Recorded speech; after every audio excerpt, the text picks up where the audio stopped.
The show is about to begin. Agent Smith.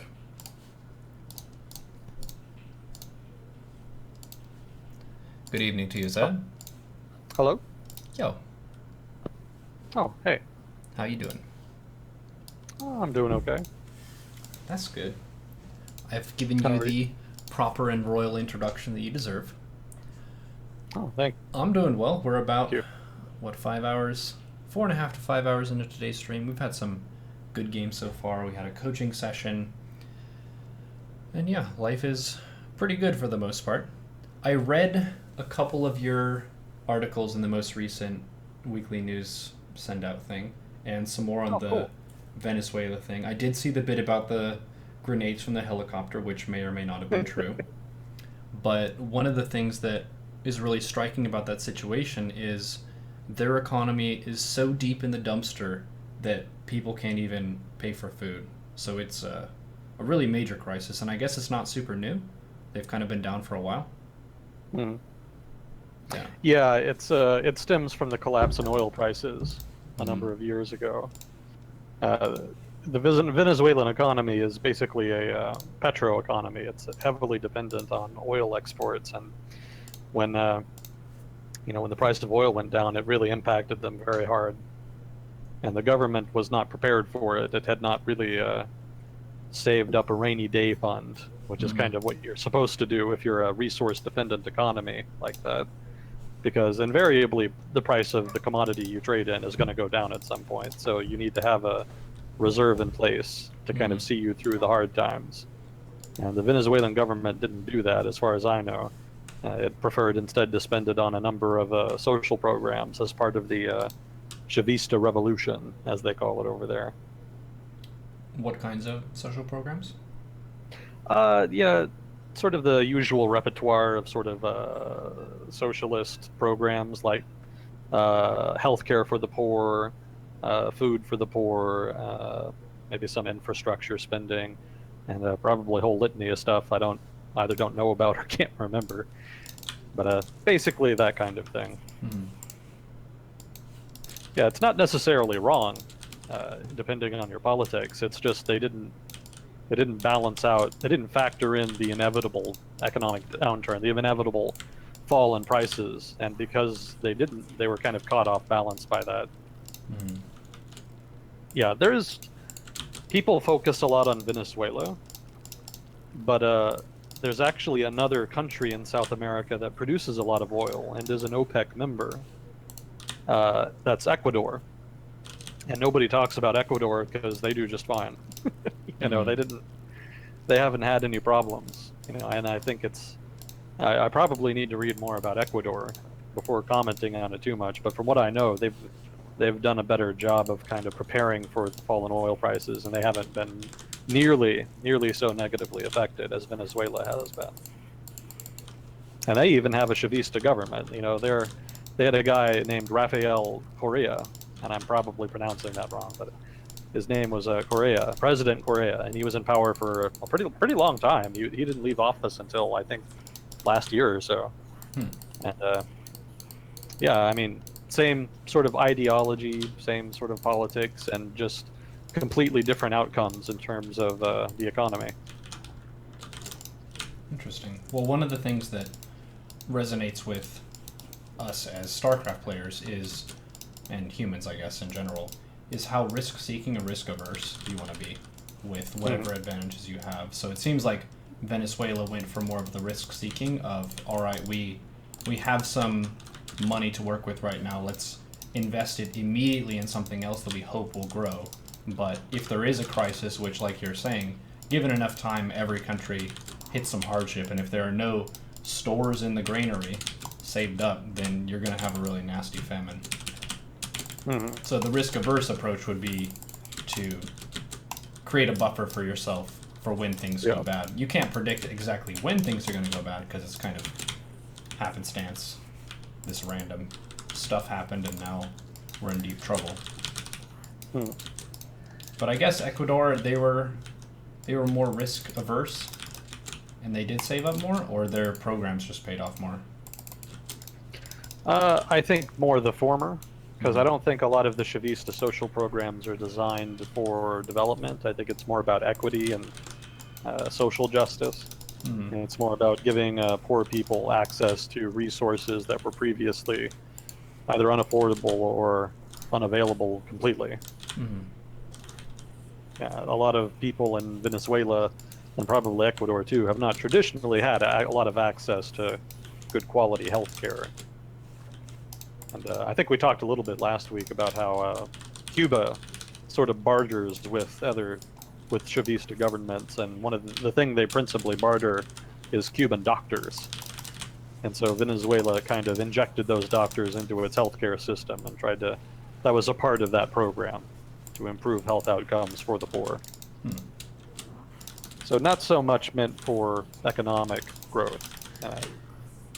I'm sure they probably did something in that vein, maybe some infrastructure projects or something, but I never got the impression that the gist of the Ecuadorian or Venezuelan governments was to maximize economic growth. Mm-hmm.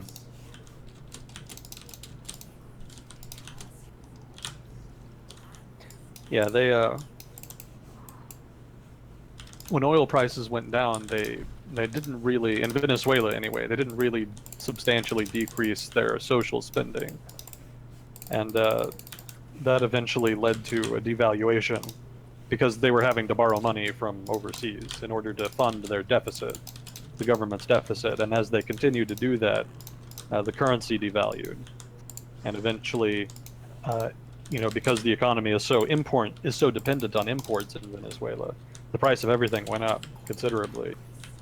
And the government, there are little things you can do here and there to try to mitigate something like that. They basically implemented capital controls to try to restrict the amount of money that was leaving the country and contributing to the devaluation. But, it couldn't really hold back the storm. It was just too much. And that's, the government's refusal to really address the fundamental economic issues that Venezuela suffers from. That's really kind of, that's my current understanding, is that that's the principal reason why the economy there continues to suffer. That and a number of price control. Price controls are a really bad idea, especially when they're really extensive like that. It just creates a lot of negative incentives that have a very bad impact. Mostly, it causes, it disincentivizes production when you have like a price cap. And so people will not produce as much, but then at the same time, it creates rationing because of the subsequent shortages. So you end up with these really long lines of people waiting to buy goods that are in very short supply. What types of goods would be price controlled? In Venezuela's case, I think it's food principally. That's been one of the big problems there, is shortages of food. I don't know if they've done the same to medicine, but I do know that there's a shortage of medicine there as well. A lot of hospitals in Venezuela are having a lot of difficulties with providing very basic treatment, because they don't really have the capacity to produce a lot of even simple medicines, and so they have to import all of it. That probably has more to do with the devaluation of the currency, which makes everything a lot more expensive. But yeah, more food, I think, is the problem. Also, because there's a price cap, there's an incentive to take food that's produced and actually smuggle it across the border. You can buy it at a cheap price because it has to be sold at that cheap, that low price point.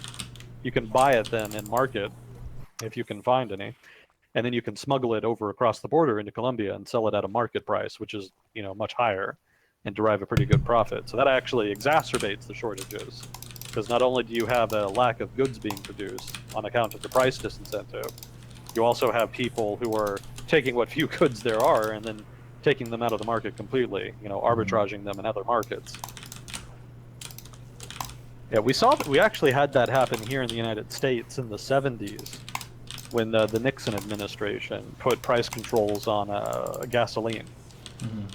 There was a price cap on how much gasoline, what you could sell gasoline for, and it resulted in rationing. There was you can talk to people who were there in the 70s. They'll tell you there were long lines at gas stations, and you would have to wait, sometimes for hours just to gas up. And a lot of the time, by the time you got up to the front of the line, The gas station would just be out of gas. Hmm.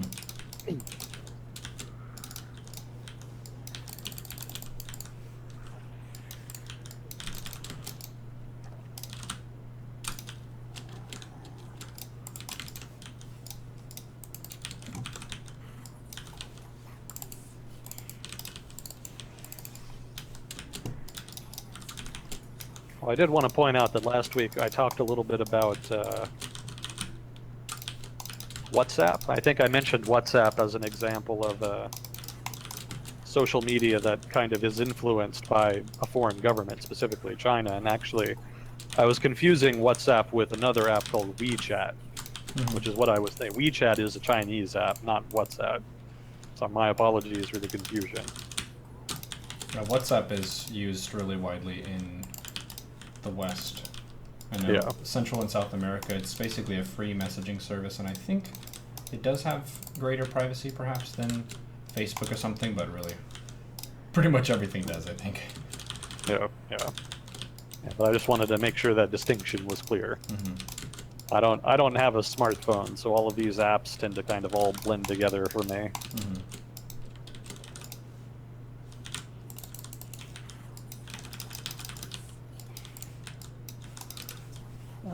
On that note, there's a question here.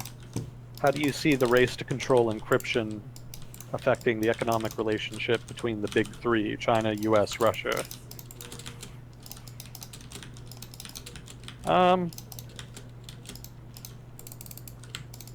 don't think it'll affect it deeply. I don't know how important encryption really is to the bulk of economic flows don't really deal with information, at least not yet, as far as I know. And the economic competition between the United States, China, and Russia isn't really on that count. Certainly Russia, I don't really think of Russia as being like a big three economy. Russia's economy is actually smaller than South Korea's economy, at least in nominal terms. Yeah, it's not an economic dynamo. It produces a lot of important resources, but it's not a very diverse economy. It kind of struggles in many ways there's a whole conversation you could have about the problems with Russia's economy and the different breaks on its growth.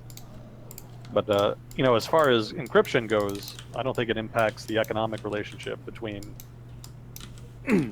with the U.S. More so with China, since there's a lot of trade between the U.S. and China that is information based, that is technology based. In that sense, it could be important, but that would mostly come in the form of what would you call it?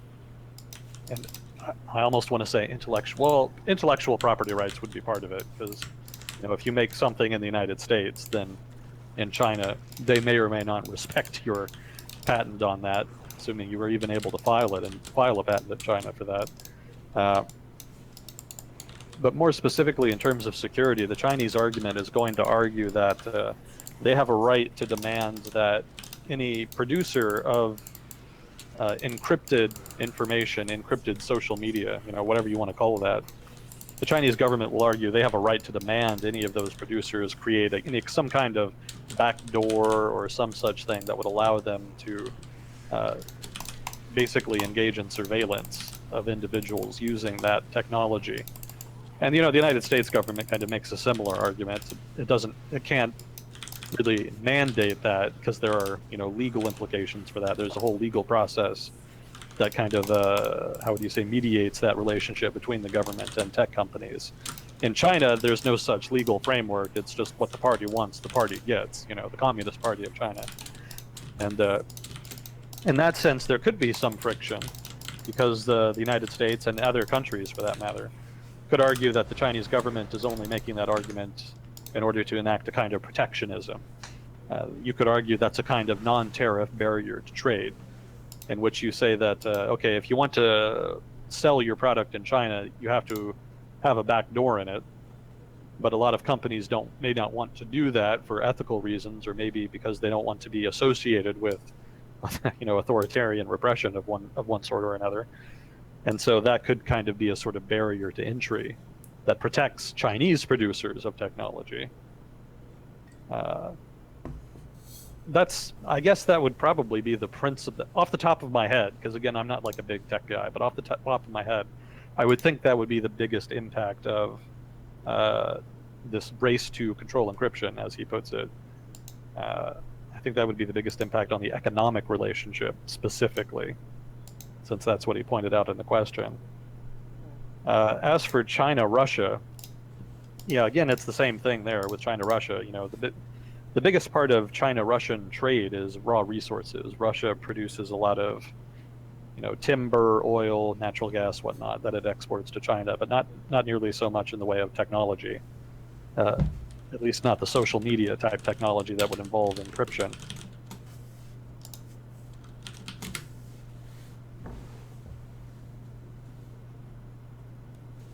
Yeah, there's actually a competition within the United States government about encryption, because the U.S. State Department, you know, as small as it is, does actually have a program which encourages, you know, democratization and that kind of thing. And part of that program is giving activists tools in which they can operate in an authoritarian environment. And one of those tools actually is encrypted communications.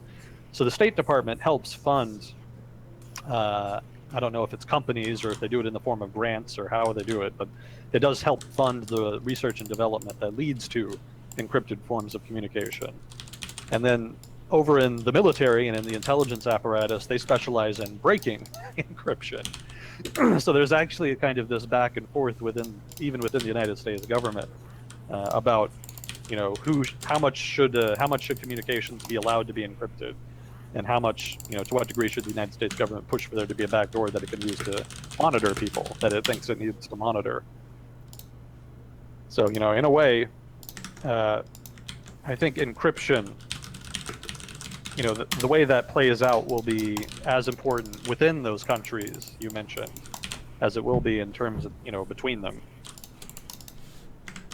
You know, I think the overarching question is more, how does encryption impact relations? And that's mostly with regard to espionage. You know, as far as Russians hacking, and the United States also does quite a bit of hacking. I think we're a little better at, I think the United States is a little better at doing it quietly. And then China also, of course, engages in, I don't want to call it cyber espionage, because I don't like that word cyber, but for lack of a better phrase, that's what it is. And, you know, as far as that relationship, yeah, the race to control encryption will have a big impact on how that plays out. But this guy asked specifically with regard to the economic relationship, and that's much more narrow, so, you know, I'll kind of leave it at that.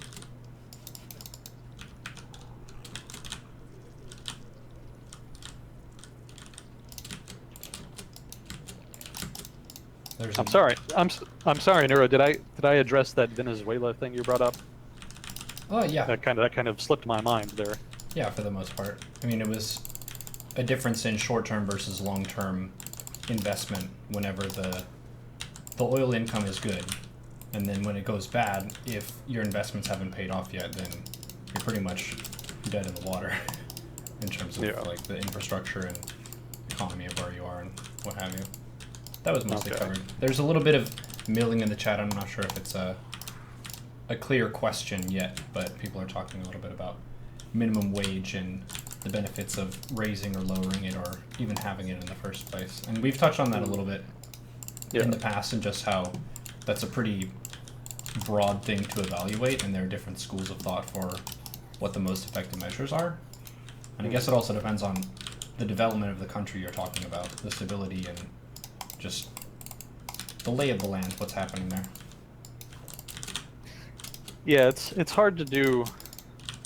It's hard to do research on minimum wage and like reach really compelling sort of conclusions, because it is so amorphous. It is difficult to control all of the variables that impact economic outcomes in a way that would allow you to narrow down exactly what impact the minimum wage or changes in the minimum wage have on an economy.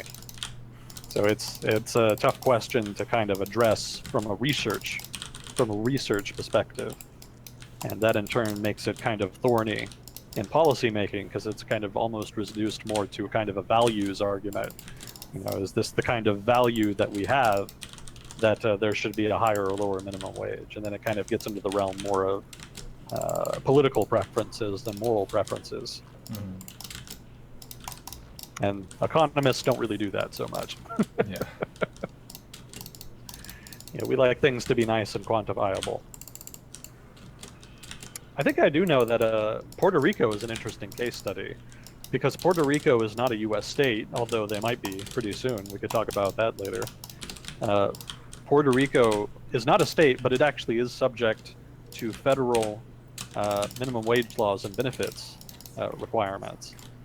And the thing about Puerto Rico is that the average level of income and the cost of living is much lower than in the well, not much lower, but it's lower than in the continental United States. And the result is that because it does have those same minimum wage requirements, it's actually pretty possible to subsist on minimum wage in Puerto Rico. And I hope that's not wrong, because I haven't really studied Puerto Rico in depth, but I did read, I don't know when it was, but I did read at some point about how it was welfare in Puerto Rico is somewhat problematic because the cost of living is so low that it is feasible to live off, much more feasible to live off of welfare in Puerto Rico than it is in other places in the United States. Yeah, so that's partly a minimum wage thing. That's also unemployment benefits and things like that. It's kind of a broader case study. But if anybody's interested in that, definitely kind of check out Puerto Rico. And the argument should not just be about how benefits and minimum wage are good. You also kind of have to figure out how it can be done badly.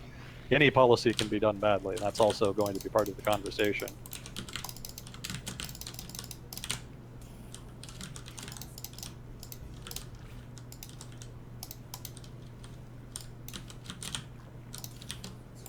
Yeah, I'm sorry if I'm a little quiet. I'm trying to settle my browser here.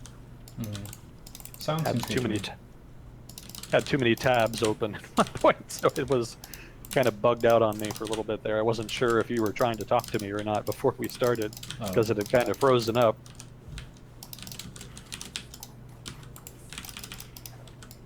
I think we're good though.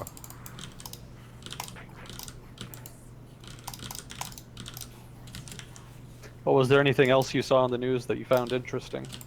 I think that was the most striking one. Didn't something else happen with the Qatar drama? They released some information recently. I'm not sure if I saw that from you or somewhere else. On Reddit, maybe? Yeah. Yeah, there was a thing on Reddit about, what was it? It was like, yeah, supposedly the Qataris or somebody had released information about how the Saudis and the Emiratis were supporting Al-Qaeda or other jihadists in Syria, among other places. Does that sound familiar? Yes, that's exactly what it was. That's exactly what it was. Yeah, I checked that out. That came from the same news source that I had checked out before. I think we talked like the first week about how bad Reddit World News is. And how I don't particularly like it, and that's actually one of the reasons why. That story came from, what was it, ISP News, I think, and that's an Iranian news publication, which is suspicious right off the bat, because Iran isn't known like for its really free and open media environment, and Iran also has a very clear stance on Saudi and Qatari affairs. It's very much sort of an implacable regional rival of the Saudis and the GCC. So it's not an open ally of Qatar, but it does kind of side with Qatar in this Saudi-Qatari dispute. So as soon as I saw what news source it was, I was automatically skeptical, and I tried to kind of find some other news sources that also reported it, and couldn't find any. So I don't think it's, yeah, maybe it's true, maybe just nobody else reported it, because they're, I don't know, censored or something like, or they just didn't. But whatever it was, I was deeply skeptical when I saw that, and saw that nobody else was reporting it, and saw that it came from an Iranian news outlet. So I wouldn't invest too much into that. As far as whether or not, it may not, it's probably not even true, frankly.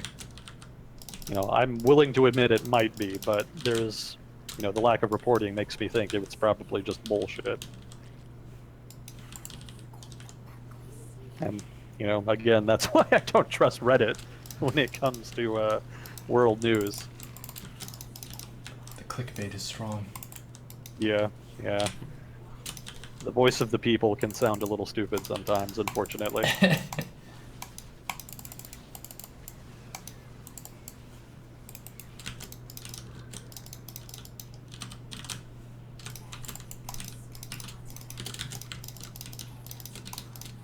Was there anything else that stood out to you this week? Yeah, there was there was actually a kit and caboodle of stuff happening this past week. I don't know how much to, because I know somebody asked a question.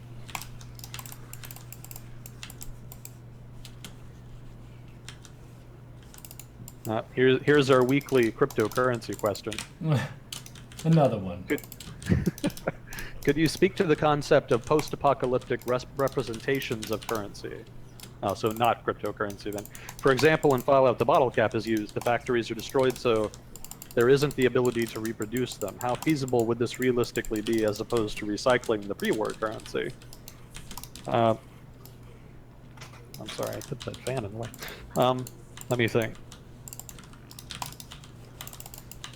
So whatever currencies are in place, their innate value has to do with their value as a store of value. That is kind of what currencies are principally meant to do, in order to facilitate trade across time and space, basically.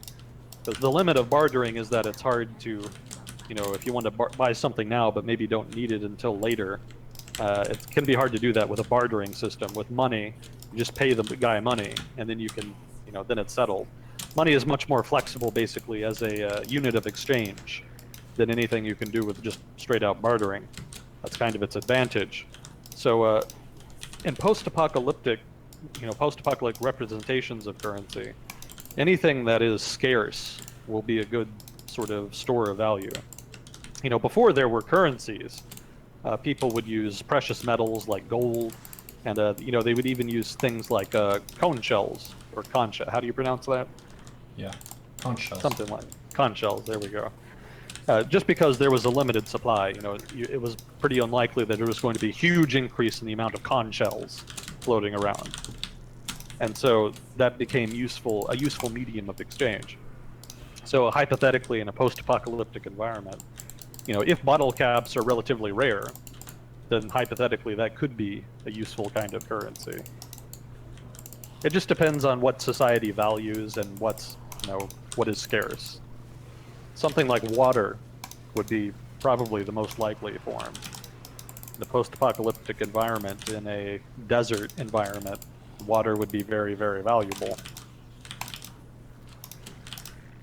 As far as recycling pre-war currency, currencies now are very much kind of representative of market flows.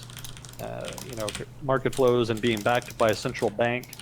And hypothetically, in a hypothetical post-apocalyptic environment, probably there would not be substantive international flows of trade, and there probably wouldn't be any central banks. And that would probably make any currencies before the apocalypse, irrelevant, redundant, completely without value.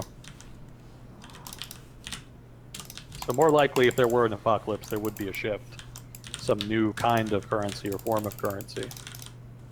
It may revert back to how it worked before, where basically individual banks issued their own currency. That's actually how it worked in the United States for most of the 1800s. Just individual banks could issue their own currency, and everybody kind of had different currencies in different parts of the country, depending on the bank, sometimes in individual towns. And that didn't get kind of cleared up until the Federal Reserve was created, I think, and kind of nationalized that. It might have happened before, I think.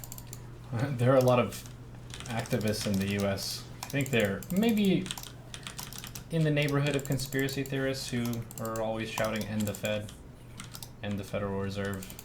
Yeah, there's a lot of hate against the Federal Reserve, and some of it's justified, some of it not. The Federal Reserve doesn't have a printing press. Seems to be a popular misconception. They're just printing money all day. Not really. They can increase the money supply. That's definitely within their power, but they do not literally print money. That's actually the Department of the Treasury that does that. And the Department of the Treasury is not allowed to print money and just give it to the Federal Reserve. It happens under special circumstances, and when it does happen, the Federal Reserve has to promise to pay the money back. That's kind of a sort of a loan arrangement.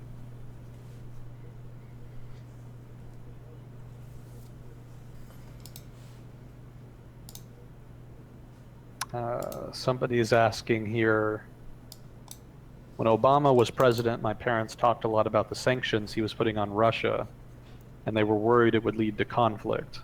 How did those sanctions affect Russia, and is Donald Trump removing them to help improve relations? Let's see. So how did the sanctions affect Russia? So the sanctions mostly targeted individuals and a few companies, I think, maybe Gazprom. They weren't like full sanctions. These were not like full Iranian-style, complete shut the economy down sanctions. They were very targeted against politically sensitive economic entities.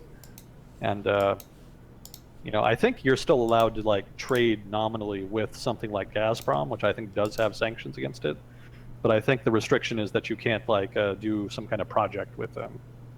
Like I know there was a German firm called Siemens that hope I'm pronouncing that right, and they produce like heavy machinery, I think, and they have a branch in St. Petersburg, and even after the sanctions were imposed, they were able to maintain that branch there. I think the arrangement is that they can continue to produce and sell goods there, just so long as they don't sell to certain customers. And I think they got into trouble because somebody did a bait and switch on them, and they said that they were going to be the end user of the equipment they bought from Siemens, and then they bought it and turned it immediately over to a sanctioned entity. And Siemens was very upset about that because they could get in trouble for something like that. And so they filed some kind of suit in Russia that probably won't go anywhere. So the sanctions against Russia are mostly in the form of like capital.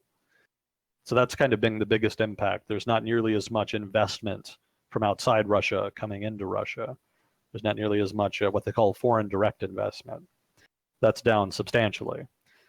And that's problematic for the Russians because they kind of need capital investment to maintain things like factories and especially oil production, which is where it kind of hurts them the most. Oil production in Russia was already kind of, I don't think it was stagnating, but it had been kind of falling for a while because the technology had not been upgraded for a long time. The Russian government rather has a bad reputation for seizing property. And they would argue that they did not seize the property. They argue that they were prosecuting corruption from the 90s that had not been prosecuted when it was supposed to be prosecuted at the time. But the end result of the actions of the Russian government from the year 2000 onwards was basically that they slowly took more and more control of the oil industry in Russia and took it away sometimes forcefully from foreign investors. And kind of there's an attitude in the markets that if you invest in the Russian oil industry, you kind of do so at your own peril. And investment tailed off considerably once that risk became apparent. And one of the results is that the technology they used was not upgraded over time, and now their production is a little bit inefficient. And it also has not really grown. They haven't invested as much as they should have in expanding production. And partly that's because there's not enough liquidity in the Russian market to kind of facilitate rapid expansion. They kind of need that outside investment to help with that. So the sanctions definitely impacted them there. That's probably the most important impact that I can think of off the top of my head anyway.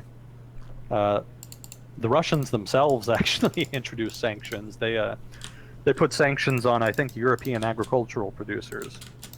And they did that to put pressure on Western politicians in Europe, because there are a lot of people in Europe don't really have any big problem with Russia, and they don't really care about the Ukraine or that whole aspect of the relationship that they have with Russia rather. And so because the sanctions were a little bit controversial in Europe, more so than they were in America, the Russians put pressure on the Europeans by increasing tariffs, not even that, sanctioning completely. They were put sanctions, a block on imports of certain agricultural goods from Western Europe. And that was a big problem for the Europeans because a lot of agricultural producers in Europe kind of make a lot of money off of Russia. I don't know how much. I don't know how important Russia is to their kind of bottom line, but it was enough to make them complain about it. So that's kind of the extent of the sanctions. They weren't really. They were enough to hurt the Russian economy, but it's not collapsing. You know, and you can actually still do trade with Russia. It's not a complete shutdown. Most sectors probably aren't even affected by it, really. This is my understanding of it, anyway. So then the next part of the question was, is Donald Trump removing them to help improve relations? No. As far as I know, Donald Trump and the Trump administration have not done anything and have not really given any indication that they will do anything to alleviate the sanctions regime. That's not least because of the political climate in Washington, which is, you know, anything the Trump administration does with regard to Russia is going to attract a lot of heat on account of the ongoing, you know, Russia investigations. So I think he would be a little bit timid as far as lifting sanctions and making noises about doing so. Even if the Russian investigations were not there, I think he would still probably be pretty reticent about it. Because, you know, what does the United States get from reducing the sanctions regime? Anything? I mean, the United States government doesn't really care about Syria that much, doesn't really care about the Ukraine that much, so doesn't really have strong economic ties with Russia. So there's not really a lot to gain there on the American side. I think the Russians would have to kind of offer something, or the Trump administration would want to ask for something very specific before the sanctions regime would be alleviated. It's kind of a meandering answer. I'm bad about that. Oh, also, greetings to Fact. She said greetings and I didn't say anything. Hello. I'm sorry, my computer was freezing up, so I was a little bit confused for a while there. I didn't get a chance to respond. Hang on, I'm busy trying to unfuck the situation. Yeah, yeah. I find myself often having that trouble with my browser. So then the next question was, why did Czechoslovakia divide after the collapse of the Soviet Union? How was the border decided? Okay. So I'm not a Czechoslovakia guy. I can't really answer that in depth. But I can try. I do know that Czechoslovakia was always kind of an artificial country. The Czechs and the Slovaks are both Slavic peoples, but ethnically speaking, they are distinctive and they have distinctive histories. Slovakia was always kind of more Eastern European, and the western part of Czechoslovakia, what is now called the Czech Republic, or Czechia, as they apparently changed their name to, has more of a German history. In fact, the Czechia was part of the Holy Roman Empire and has a lot of strong German influence on its culture. So they're a bit different in some ways. And the country didn't even really exist until after, World War I, I think, when it was carved out of Austria-Hungary. And, you know, that was a result of nationalist sentiment. Nationalism was sort of the ideology of the day in that period of history. And there was a lot of desire on the part of the local peoples there, the Czechs and the Slovaks, to have their own country. And, you know, again, I'd have to read more about the Treaty of Versailles, but I think the logic behind creating Czechoslovakia was that making the Czechs or the Slovaks, giving each of those their own country, the resulting countries would be too small to defend themselves and to be economically viable. So I think the argument was, by combining them and creating a unified Czechoslovakia, then you could have a more viable country over the long term. Still ended up being kind of a weird-looking country in terms of the way it was laid out. It's kind of weirdly long, but it seemed to work pretty well while it was around. Anyway, the Cold War, basically communists took control after World War II. That's a whole other conversation. And then over the course of the Cold War, nationalist sentiment kind of bubbled up, especially towards the end. You know, nationalist sentiment and anything that wasn't really communist was kind of suppressed for a long time during that Cold War period when the communist government was in power in Prague. And so once the communists were out of power, a lot of nationalist sentiment swelled up. Famously so in the case of Yugoslavia, which was ripped apart by those forces. But in Czechoslovakia, it was much more peaceful and much more immediate. Basically, Slovak nationalists and Czech nationalists kind of both got together and said, hey, we want our own countries, okay, let's do it. And the result was what was called the Velvet Divorce, in which Czechoslovakia was separated into the present-day Czech Republic and Republic of Slovakia. And it was well regarded at the time for being a bloodless, non-violent separation, which was not really the order of the day. You know, again, Yugoslavia kind of defined that period of state deconstruction. But the Czechoslovaks sort of bucked the trend and did it very peacefully. And they've become kind of a good example for the other sort of nationalists in the region, who tend to be rather more violent. How was the border decided? I'm not sure how the border was decided. If I had to guess, I would say they just took the pre-existing provinces and cut them up according to dominant ethnicity.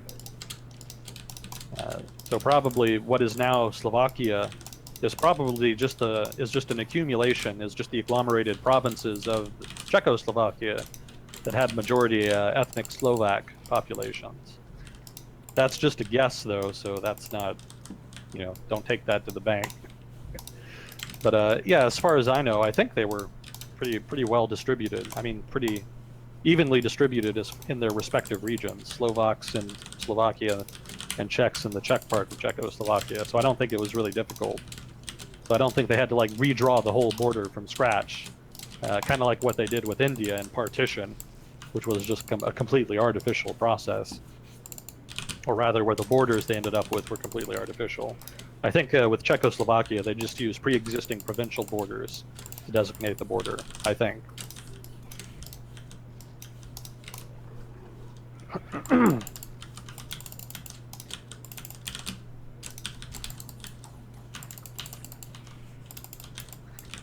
So that was, I think that was the last question we had. So then as far as stuff that happened this week that I thought was interesting, let's see, I talked about that. So I noticed that the Ukrainian government actually asked for an action plan for joining NATO, which I thought was a pretty bold move on their part, considering their situation. I would think they would be more, I would think they would have been more reticent about asking for such an action plan, given how sort of ambivalent European countries have been about the Ukrainian situation. Poland notwithstanding, Poland obviously is very much on the Ukrainian side of that conflict, but everybody else doesn't seem that gung-ho about trying to get Ukraine into NATO. I don't think the United States is either, for that matter, which I'm sure Russians would disagree with, but you know, again, it's a matter of opinion. Yeah, I don't think they're going to get it. And this is like a preliminary thing, you know, this isn't like let us into NATO or start the process. This is more give us a plan that will outline what we would have to do in order to even be considered to be a part of NATO. That's more what an action plan is. It's just a set of actions that the government would have to take over the long term.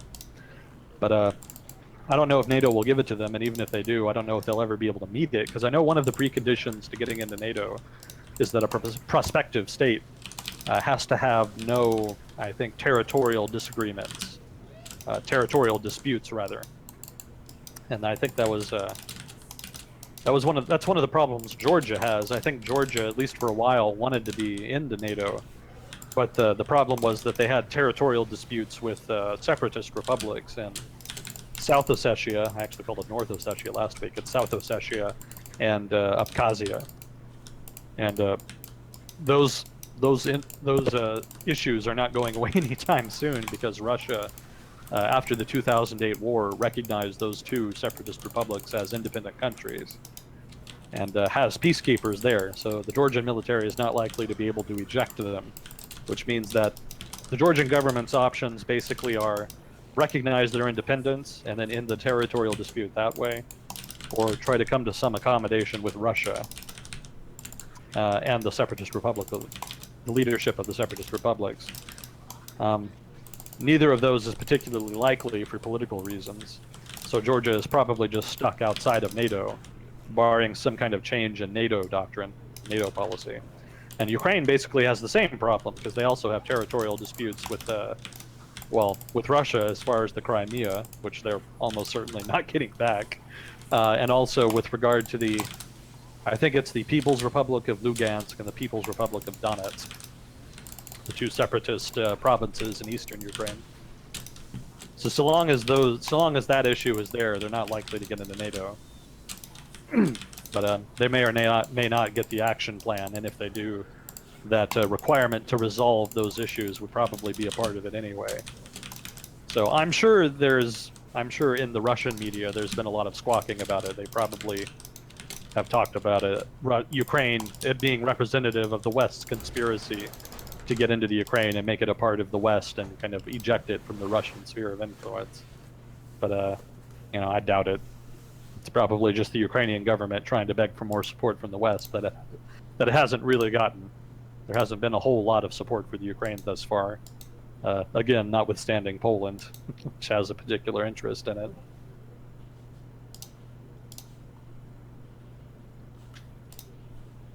Let's see, so there was a question. I read recently that Keynesian economics was dead, quote unquote. Could you go over why this is so and what alternative economic theories exist right now? We actually addressed that last week. Yeah, we did a whole thing on that last week. And that's actually in the YouTube video.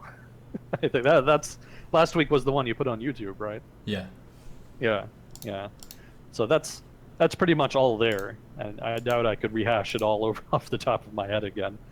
But short answer, I'll give you a short truncated answer, and then if you want more, you can kind of check out that YouTube video, which probably will do a better job of explaining it.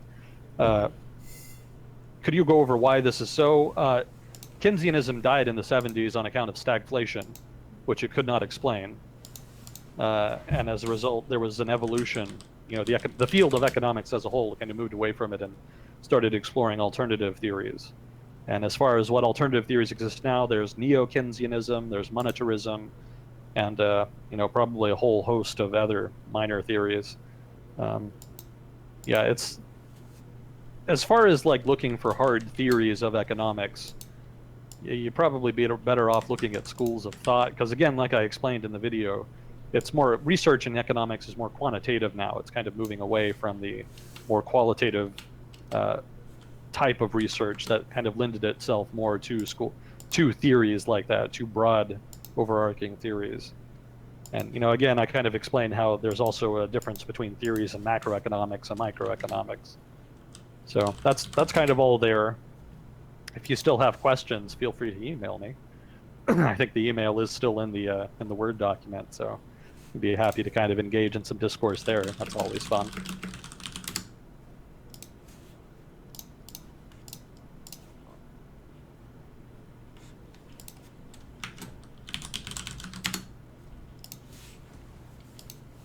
Yeah, I'm getting an error on my YouTube channel as well. I'm not sure. Sometimes things break. It happens. There was also this, as far as news the past week goes, in Hungary, Viktor Orban and his government started this weird poster campaign in Budapest demonizing George Soros. You familiar with George Soros? Yeah, a bit. Yeah, he's like this big billionaire who funds liberal movements and leftist movements around the world. Mm-hmm. And by doing so has become a kind of hate figure for nationalists and right-wingers, especially in Europe. And Orban is nothing if not a hard right-winger. So he, I don't know why, but for some reason they started putting up all these posters of George Soros and kind of with these sort of not threatening messages, but kind of implying that he was behind he's behind Hungary's problems and this kind of thing. One of a number of weird things the Hungarian has done over the past few years. Earlier this year, I think it was earlier this year, they started going after George Soros's university. He funds this university in Budapest. It's called CES, and I don't quite remember what that stands for, but that's what I have written down here in my notes. They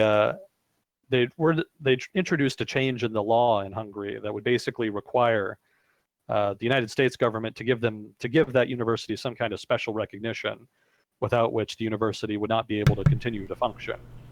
And so basically it was an attack on the university.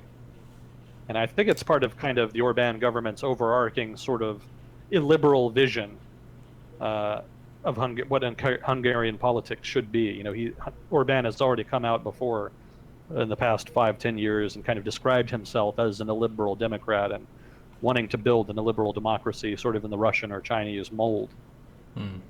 And so it's well within his wheelhouse and the wheelhouse of that ideology to go after liberals and liberal thinkers and liberal institutions, CES included.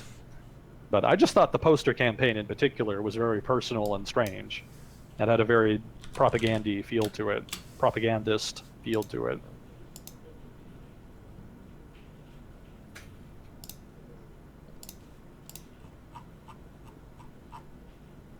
Let's see, there was another question. A week or two ago, you said that pre-80s Israeli military history was interesting. Can you give an example or two? Yes, I can. Yeah, it's anybody interested in military history, definitely check out pre-80s Israeli military history. It's just so much fun. And I totally meant to read about that brush up on the Uganda thing, and I forgot to do it. Okay, I'll give you two examples off the top of my head, and I'll try to do one of them. I'll try to be Uganda, and then the other one I think I'll try. I'll go 6-Day War. So with Uganda, what happened was that basically Uganda in the 70s was controlled by a guy named Idi Amin, I think it was. He was a dictator. And actually, somebody made a movie about him a couple years ago. I think it was called The Last King of Scotland. Do you remember that at all? Yep, I saw that. Yeah, that was the guy. The guy. And he was dictator of Uganda for a while, and he did a lot of weird, crazy, eccentric shit, as dictators rather are prone to do. But he ended up, as part of his craziness, kind of forging a relationship with the Palestinian Liberation Organization. And what happened was the PLO, I believe, hijacked a plane, which was pretty common in the 70s. It almost got to be a joke, it happened so much. They hijacked a plane, and again, this is I haven't read about this in a long time, so I might get some of the details wrong. But basically, they hijacked this plane and flew it to Uganda, where, again, the government was friendly to them. And while they were there, they just kind of hung out and made demands of the Israeli government. So what is the Israeli government to do? They have these hostages, because the plane was full of Israelis, basically. And they even filtered out all the non-Israelis, I think, and sent the others off on their way. And so the Israeli government was faced with a conundrum. We have all these people who are very far away. I don't know if you've seen a map, but Uganda is very far away from Israel. So what is the Israeli government to do? Well, what they did is they loaded up what I think was a C-130, and they got a few refueling tankers, aircraft refueling tankers, and they sent them on a mission to retrieve these hostages. And I think it was like 1,000 miles that they flew out in the C-130. And they landed at the airport where they were holding them, and this force of commandos, there was a large force of commandos. They fought with the Ugandan military and the Palestinians, and managed to get all of those hostages out. And I don't think they lost any of the hostages, maybe one. Wow. They either lost one or none, and then I think only one soldier in the commando force was lost. They got them all out, loaded them all up into that C-130, and then flew all the way back to Israel. The whole thing was. Yeah, really. I mean, it was really impressive. It's like one of the great special forces raids in history. It was pretty incredible, and it was very well planned. And I think we've talked a little bit about Ariel Sharon. If I'm not mistaken, I think Ariel Sharon was part of that raid. And actually, I'll Google that because I'm really curious now. Uganda raid.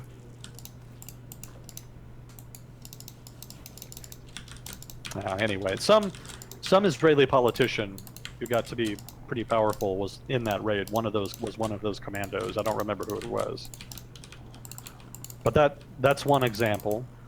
In the 6-Day War, that's an interesting conflict in its own right. But the Israelis basically, because of their intelligence, their own intelligence efforts, their intelligence agency is called the Mossad, which has a very fearsome reputation.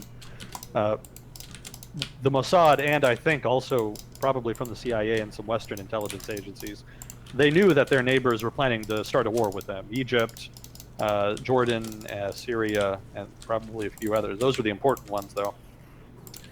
They found out that they were going to declare war and try to invade Israel. And so rather than kind of sit back and just wait for that, on sort of the eve of the invasion, the Israelis launched a massive air attack on the air forces of all of those countries. And the result of that was basically almost the total annihilation of the air forces of almost every country that was attacking Israel. And, you know, Israel is not like a huge country, right? It doesn't have a super huge, it did not at that time anyway, have a super huge air force.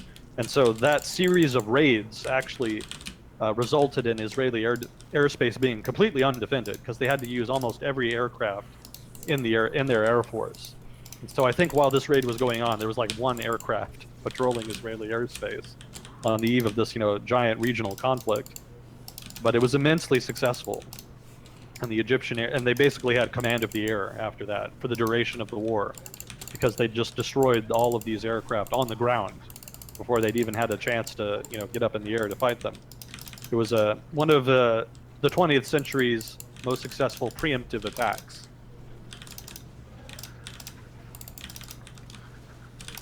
Yeah, another cool example, and this actually was from the early 80s, was I don't know as many details about this operation, but basically it involved seizing control of the flagship of the Syrian Navy, and then incorporating it into the Israeli Navy,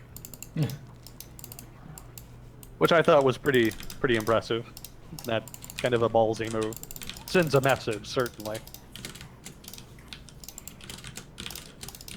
So yeah, those are a couple examples of pre-80s Israeli military history. They were they had a very effective military, and they fought very well against some rather impressive odds. You know, even today, Israel's population is what, 9 million, I think, and then the population of Egypt is like 80, 90 million. So it's a huge disparity in quantity, and the Israelis have always faced that disparity since they became an independent state. And they've always had to make up for it with, you know, cunning, strategy, intelligence, you know, all of that, in order to make up for that disparity in numbers. And it's led to some very interesting conflicts that play out in really interesting ways. You know, the Israeli War of Independence, the Six-Day War, the Yom Kippur War, and all the little conflicts in between. You know, all of those are very interesting for that reason.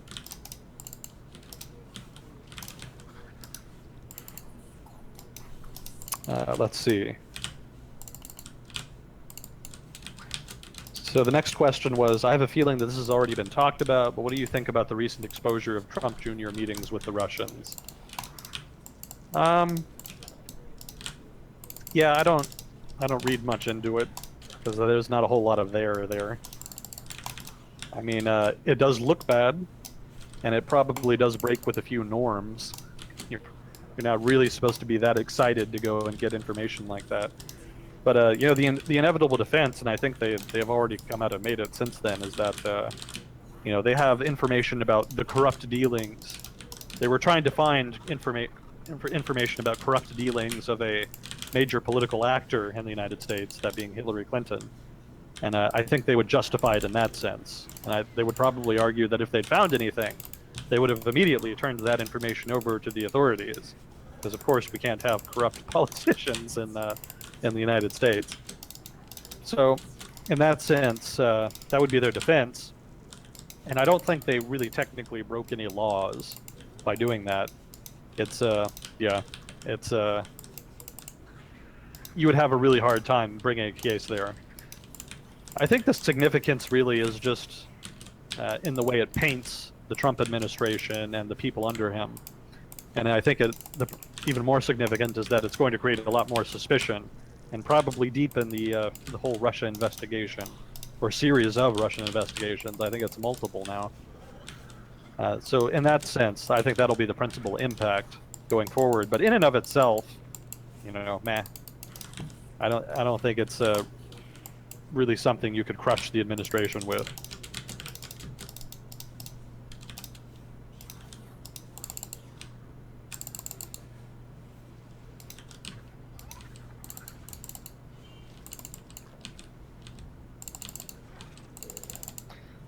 So then another thing over the past week, from news over the past week, was the U.S., specifically the Trump administration, have stated that they want to renegotiate the free trade deal the United States signed with South Korea. And that actually is probably the first bit of news about their economic nationalist campaign since, what little came out of the G20 meetings. There hasn't been a whole lot of actual movement as far as implementing a policy of economic nationalism on the part of the Trump administration. They keep saying that they're going to renegotiate these trade deals, but they don't really say what they want to change or what they'll do. And nothing's really come of any of those efforts yet. I'm not really sure why you would want to renegotiate the free trade deal with Korea, though. I mean, it's not like it's... as far as I know, the United States has not lost like a whole bunch of jobs from factories relocating to South Korea. I think the only statement that the Trump administration or their surrogates made was that the trade in cars was really unfair. That the agreement was favorable to South Korean automakers. And I don't know, one of the statistics that I saw was that South Korean automakers sell a lot more cars in the United States than U.S. automakers sell in South Korea. Which was a really goofy argument to me because, yeah, of course that would be the case. The United States is a market of 300 million people. Of course they're going to sell more cars than you can sell cars in South Korea, which only has, I think, about, 55 million people. So that disparity doesn't mean much to me. And from what I read, the United States and its automakers actually have a larger share of the market in South Korea than South Korean automakers have of the American market. So I don't think there's any unfairness there that really needs to be addressed. There might be some higher tariffs against American automobiles in South Korea than there are American tariffs against South Korean automobiles. But as I understand it, the free trade deal was designed in a way that would see those tariffs reduced substantially over time. So even if they're still there now, they would over time kind of be mitigated, if not reduced to zero. From what I remember, that was part of the deal, unless I'm mistaken. So, the Trump administration keeps saying it wants to renegotiate trade deals, but then doesn't really give a lot of clues or indications about what it wants to do.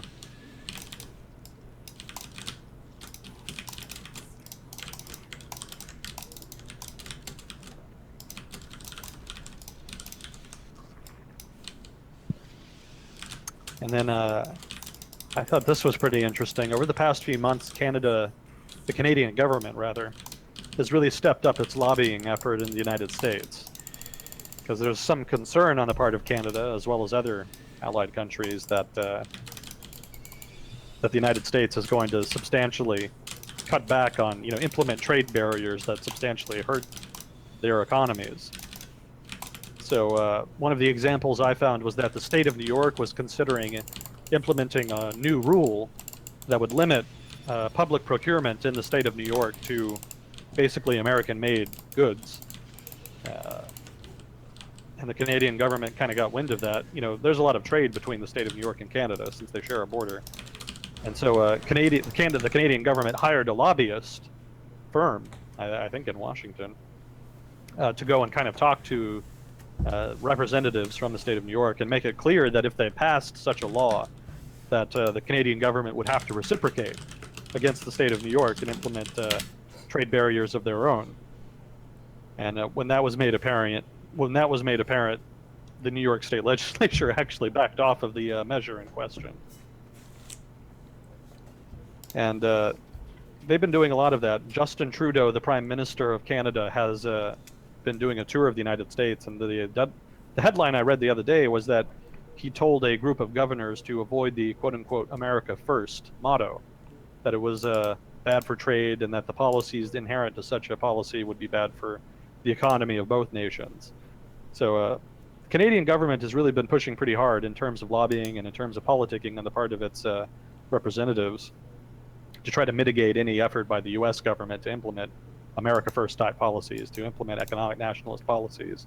Thus far, it's been relatively successful. We'll see how it works out in the long run, but I thought it was just pretty interesting that Canada is kind of flexing its political muscle in order to try to pursue its interest, which you don't really see a lot, certainly not within the United States. What's the benefit of that? For Canada, the benefit is that it makes it more difficult for economic nationalist policies to be passed, because it makes it clear, for one, it informs American policymakers at the state and national level that implementing policies like that will have consequences, that Canada will reciprocate, and will reciprocate in ways that are very targeted and that will impact the constituencies of the politicians responsible for passing such legislation. Mm-hmm. And it also tries to build support amongst like-minded politicians. There's plenty of politicians in the United States that do not agree with the America First mantra and that are very much for free trade. Mm-hmm. And that's on both sides of the aisle. That's a bipartisan thing. There are lots of Democrats and Republicans who are very much for free trade. So Canada, by kind of intervening here, kind of butting its nose in, so to speak, in American politics, it's kind of building a coalition, helping bolster that pro-free trade coalition. That's cool. Yeah, it's a rare example of, well, it's not a rare example. Lots of countries lobby in the United States, but it's a rare example of Canada launching a large lobbying effort within the United States. Mm-hmm.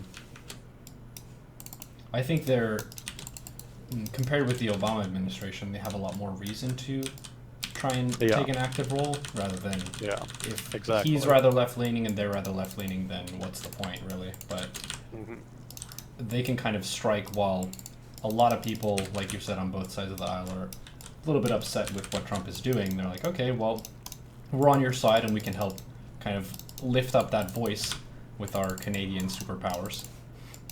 Mm-hmm. Yeah. That's cool. Yeah, Canada and the U.S. are major trading partners. They're easily each other's main trading partners, or at least in the top 3 or 5. So there's definitely a lot of influence that each country can bring to bear on the other in terms of trade.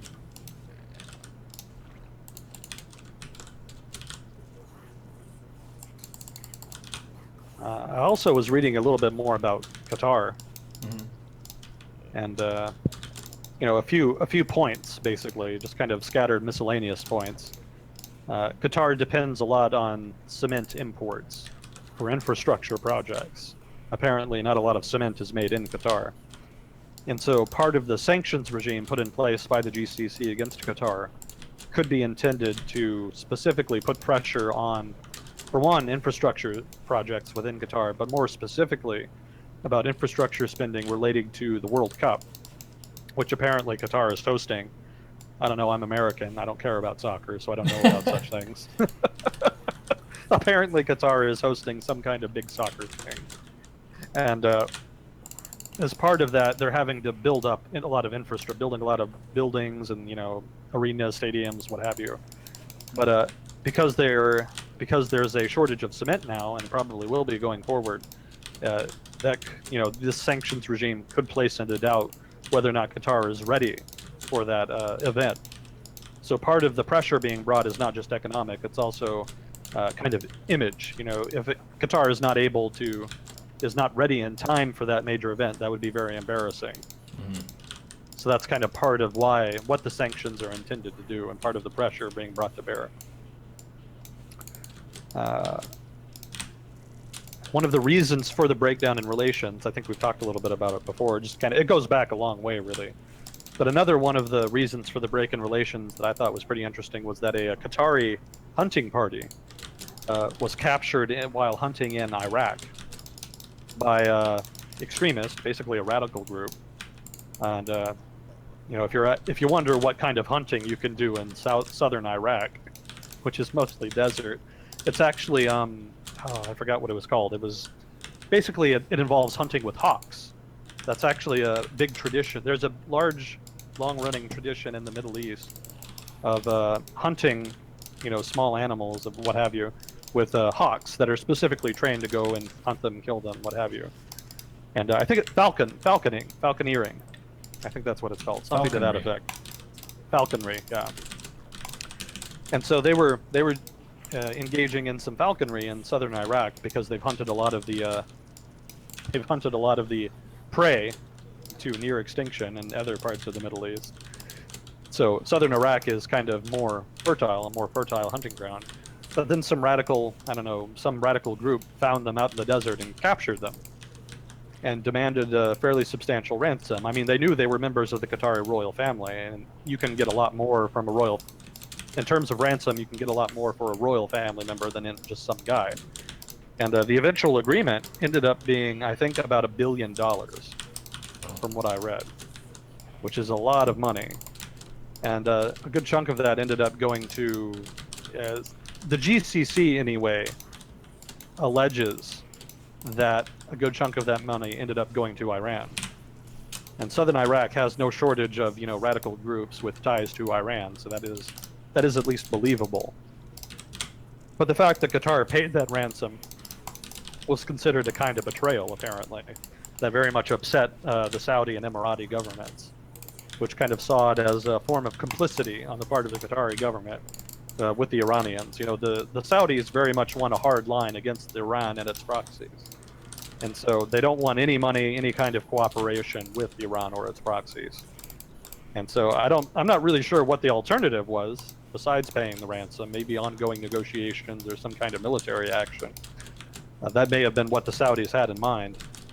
But the Qataris obviously didn't care for that, and the fact that they had that preference, preferred paying the ransom rather than going with the Saudi preference, that was apparently a part of what led to the present schism, or at least exacerbated what was an already present schism.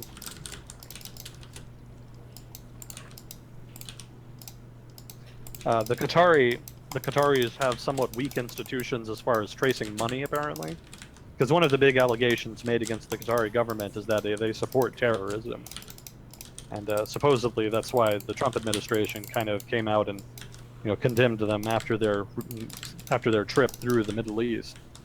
And I was kind of wondering about that, so I looked into it a little bit, and apparently the Qatari government itself probably has not supported terrorists explicitly. They might have supported some shady groups in Syria, but I don't know how much they really support Al-Qaeda. That's kind of an open question.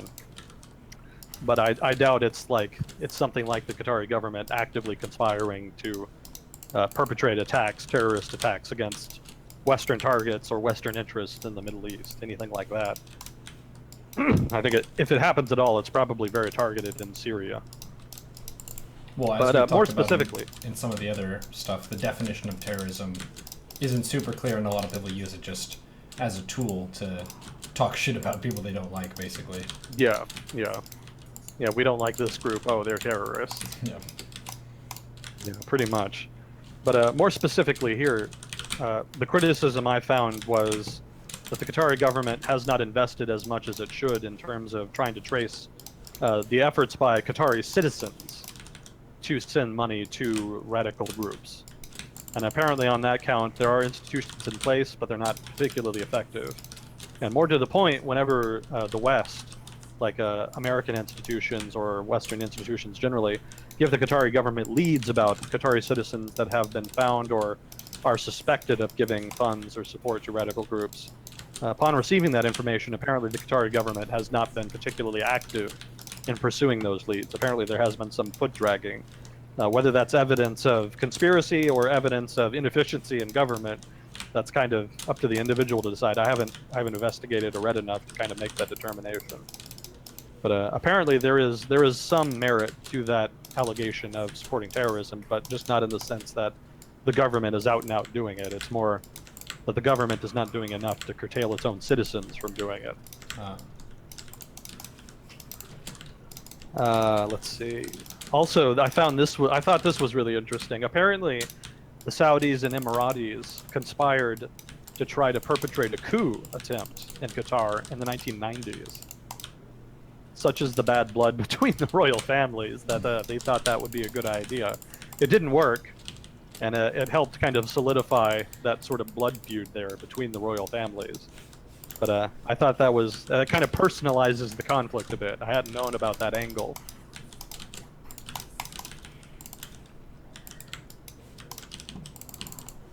A lot of this I got, if anybody is interested, a lot of this stuff I'm talking about Qatar just now, I learned while listening to a ECFR podcast, which is, I think it's European Council of Foreign Affairs.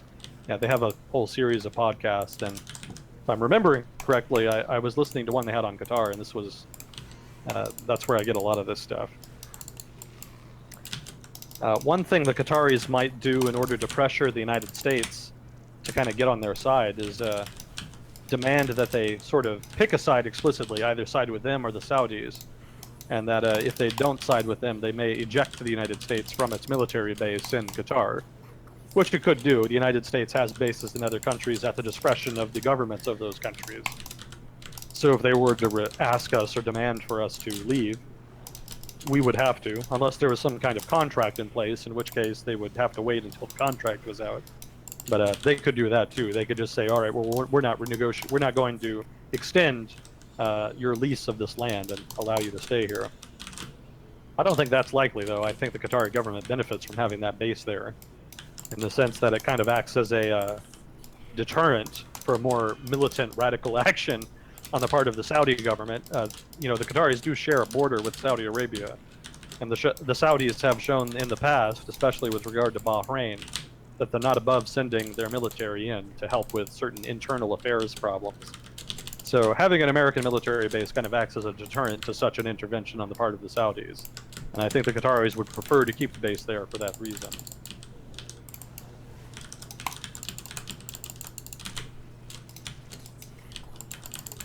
So that's not any kind of coherent, you know, argument about the Qatari-Saudi break, or where that's just a collection of new information I got about it that I thought was interesting and relevant.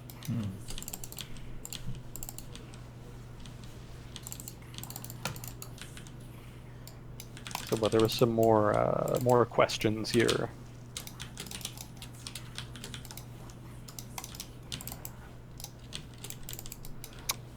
How would a meritocracy work in the current political climate, and is meritocracy a theoretically good system of government? I don't think meritocracy, as I understand it, I didn't think it was a system of government. I think it was more an idea that the most qualified people should get jobs. That the qualification should be the principal criteria by which people are hired for jobs. My understanding is that that is not a type of government that you would have. Would it work in the current political climate yet? I'm sure most Americans would argue that the United States has, or at least has something resembling meritocracy, at least in part. Yeah, I guess I would ask for an elaboration of what's meant by meritocracy here, because I'm a little bit confused by the identification of it as a type of government.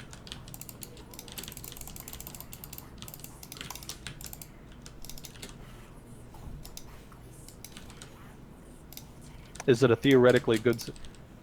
Depending on what you mean by system of government, I mean, is meritocracy good? I think so. But I don't know how you would do it as a system of government.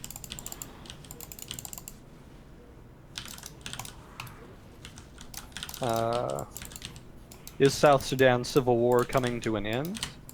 Probably not. I haven't been following South Sudan much. That's unfortunately part of my general lack of attention paid to Africa in general. You know, if you live in the United States, certainly, and probably in the West generally, you probably know that most people here don't care much about Africa or African politics. And, you know, that's unfortunate, but that's kind of where the media is here and where attention is. So I don't know if South Sudan's civil war is coming to an end or not, and I don't know enough about the conflict or where it's going to kind of tell you. Conflicts like that tend to be pretty tough to wind up. From what I remember about it, it was kind of more of a clash of personalities between the president and vice president, who represented different rebel groups, who themselves then represented different ethnic groups. I haven't heard about it in the news much, so maybe that's a good sign, but that's hardly a measure of where where a war is in terms of its evolution, in terms of how close it is to an end game. So, the right answer to this question is I don't know. I couldn't tell you. I'd have to read more about it.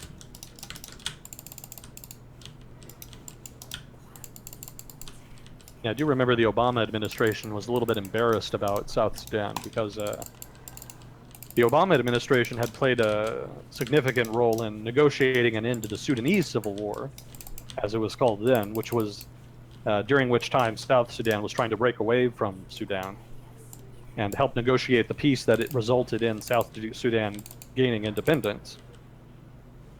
And so that was kind of a, one of the feathers in the cap of the Obama administration for a while, until the whole country well, not the whole country, but the northern bit of the country descended into civil war on account of that personality clash. And after that, it became kind of a point of criticism of the Obama administration that they had invested so much in the peace accord between Sudan and South Sudan, but had not followed it up with engagement and investment in South Sudan such that a conflict could be avoided later on.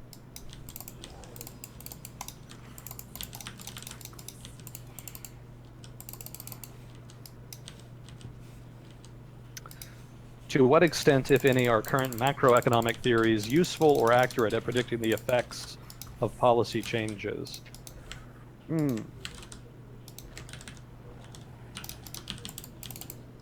So if I'm evaluating policy, like as part of cost-benefit analysis or something like that, I don't know that I would really want to use a macroeconomic model to try and do that, kind of depending on what I would be looking at. As far as policy changes, yeah, a lot of the macroeconomic models that I'm familiar with, models and theories, kind of interchangeable, have more to do with kind of predicting changes to the overarching economy, specifically the long-run steady-state equilibrium, as they call it, in production. Changes to that caused by changes in interest rates and certain other stimuli.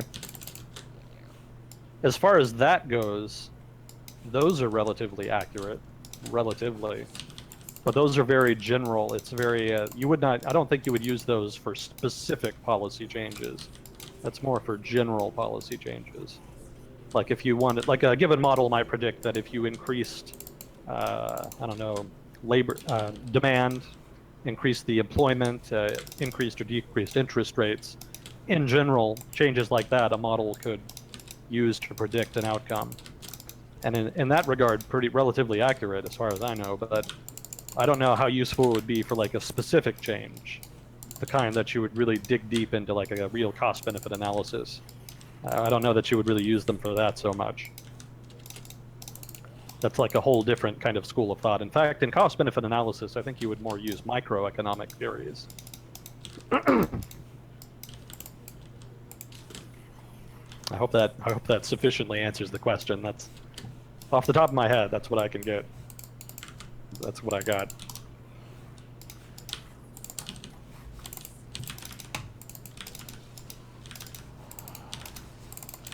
How stable is Erdogan? Oh, how stable is Erdogan's position? Is it possible he will lose his position anytime soon? And what's the prognosis for Turkey? Excuse me.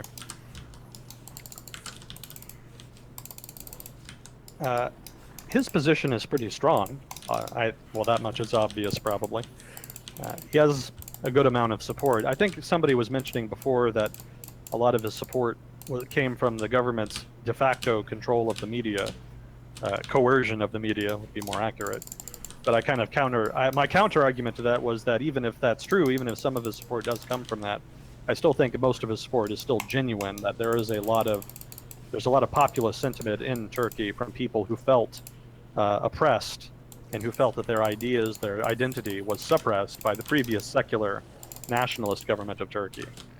I think a lot of those people see Erdogan as kind of their guy and the guy who's going to bring back their vision of Turkey and fight back against the secular nationalist sort of Kemalist vision of Turkey. Kemalist kind of refers to Ataturk and his Ataturk's vision of Turkey and the reforms he implemented after World War I. So I think his position is very strong so long as he has their support. I think he's lost a little bit of support among that group as he's gained more and more power. I think he's let me think. Yeah, the more he pushes for power, the more he concentrates it into his own hands, the more critical people become. In general, he still has an immense amount of support, but it's kind of eroding a little bit at a time with each new step forward towards authoritarianism. But for now, still pretty strong. Is it possible he will lose his position anytime soon? Probably not, because he has a very tight grip over his party. The political party he's in is the AKP, and I forget what the acronym stands for, but he has a very tight grip on it, such that he was able to remove a guy who had been, I don't remember what his position in government, but there was an individual in his government who had been very supportive of him throughout, his career, their careers. But then when he came out with the referendum, the push for a referendum over changing Turkey's government to a presidential system, this individual came out against that. Well, he didn't even come out against it. He just criticized it. He wasn't sure if it was really a good idea. And because of that, he was replaced. Erdogan had him replaced with a sufficiently sycophantic practitioner, adherent rather, to his ideology and to his party line. So I think he's got a pretty firm control over the AKP, and so long as the AKP has sufficient power in the Turkish legislature, he's not going anywhere anytime soon. I don't think there will be any kind of internal party move to remove him from power or anything like that. In terms of elections, again, with each step he takes towards authoritarianism, he loses a little bit. But for now, I think he's a wily enough politician to avoid any political moves that would require a degree of political support, or that would induce a degree of antagonism amongst his opponents or people on the fence, that he would face a significant challenge. And as for what's the prognosis for Turkey, that's a tough call. I'm not a Turkey expert, and I would want to read a lot more before giving before giving a firm answer to something like that. It kind of depends on Erdogan and what he wants to do. He's kind of over the course of his career, he's developed into this kind of charismatic populist figure. And he probably has sufficient political capital to gain probably more political power and to centralize the Turkish government more.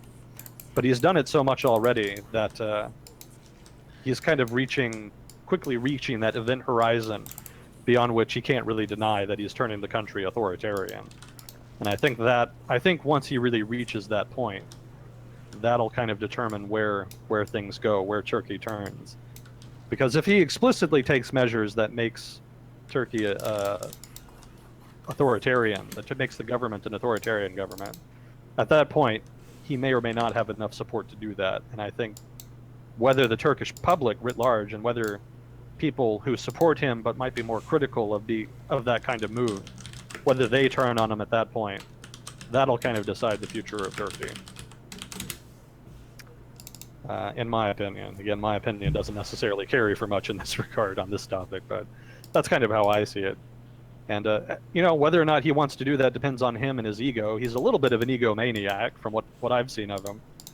He may well think of himself as a potential sultan, who's, he may be trying to recreate the Ottoman Empire and sort of return Turkey sort of to that. He certainly uses the imagery and symbolism of the Ottoman period. In fact, I don't know if you remember, Neuro, there were big protests in Istanbul years ago. This was in over a park. Do you remember that at all? Protests in a park? I don't think so. Yeah, it was over like a park in Istanbul, and I hope I'm remembering this right, that the Turkish government wanted to sort of tear down and replace with a replica of an Ottoman barracks. And it was meant to be like a touristy type attraction sort of thing. Gezi Park, somebody in the comments wrote it, and that's what it was, Gezi Park. And he wanted to tear down the park and recreate this big, recreate a tourist attraction type of thing, if I'm remembering correctly. And so there is kind of this attraction to Ottoman symbolism. And I think sort of some more evidence for that Ottoman theory is that a lot of his foreign policy in the region is kind of about geared towards expanding Turkish influence in the region. One of the reasons Turkey is so heavily involved in Syria is because I think that Erdogan and the Turkish government saw it as an opportunity to really substantially increase influence over the Syrian government. And they'd already kind of done that in Iraq. In northern Iraq, after the Iraq War, they went all out to try to make ties, economic ties, with the Kurds. And a lot of the oil that the Kurds exported was actually exported either to or through Turkey at that time. Yeah, I'm pulling up the map here on stream so people can see it for Gezi Park. It is, like you said, near Istanbul, which is basically the bridge between Turkey and Europe. Mm-hmm. Let's take a quick look. Nice. Taksim Gezi Park, prominent green space with many trees. Welcome. So cool, we can see Turkey branches off a little bit to the west. It's not a whole lot of land, but they control the bridge and then some. Mm-hmm. And there's the Sea of Marmara. Awesome. Yeah, I think they did lose. The protesters, I think, lost that battle. I do think they ended up tearing it down. And I think those protests were some of the first major protests against the Erdogan government, or against the AKP, rather. Mm-hmm. So a fairly significant political moment in modern Turkish political history. And then the Ottoman Empire, they controlled a shitload of stuff, so it kind of fits with that narrative of, if I want to expand my power, I want to call upon a period where, quote, our people controlled a lot more than we do now, and want to return to that era of glory. So they had Turkey, and then what do you think was the height of it? The height of the Ottoman Empire? Yeah. Let me think. I want to say probably the late 1600s. Thereabouts. What would the territorial range look like?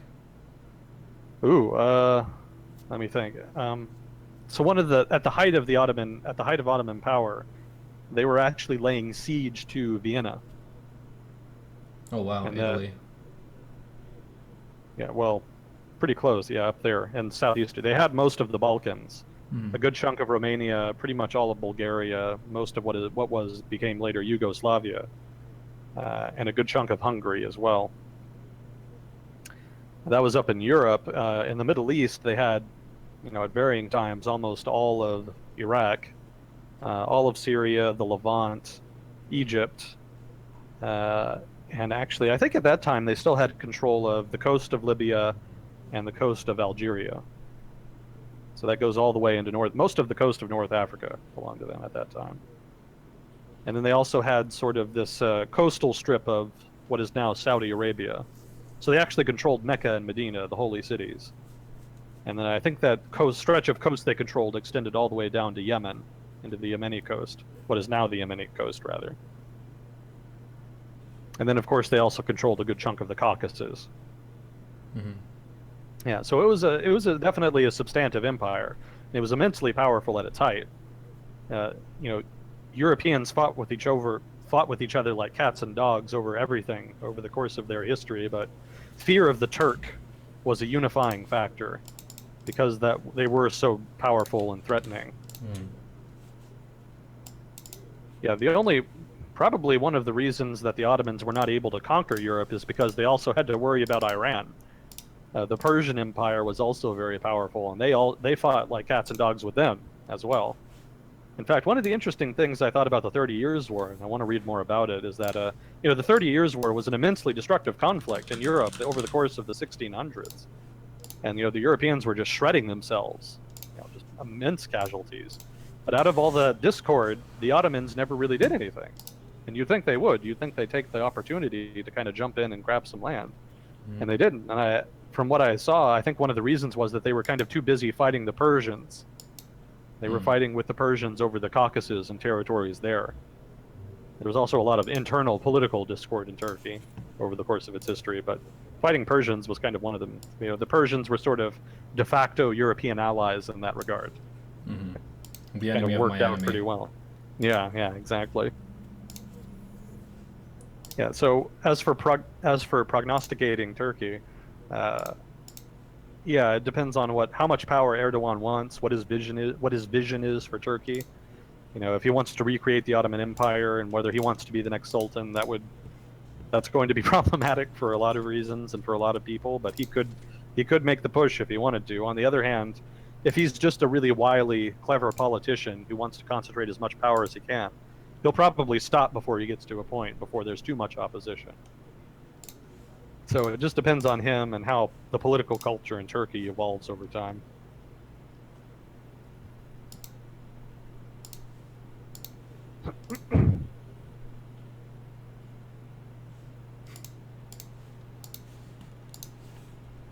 What's the extent of the UN's military strength? The UN's military strength is basically zero. The UN doesn't have any military. What the UN has is peacekeeping missions that it asks member nations to contribute to. So all of these so-called UN troops, quote unquote, those are actually troops from different countries that just agree to participate. They are under the command of commanding officers from participating. The UN doesn't even have its own officers. The participating countries provide officers that lead those missions. So the UN doesn't have any military strength. It all comes down to the degree to which UN countries want to contribute to given missions. Some countries make a business out of that because the UN does reimburse countries for participating in peacekeeping missions. And so some countries use those reimbursements as a way to kind of help fund their military. It's a source of funds they would not otherwise have. And so Bangladesh does that. Bangladesh participates in a whole lot of UN operations. But the principal reason they do it is not out of love and affection for their fellow man. The Bangladeshi military gets a lot of money for that. They get reimbursed for a lot of those costs and a little extra probably. And that helps the Bangladeshi government fund their military, because otherwise they would have to pay all those salaries themselves. So if you're a poor country with limited resources for your military, UN missions can act as a kind of a way to help subsidize the costs of maintaining your military.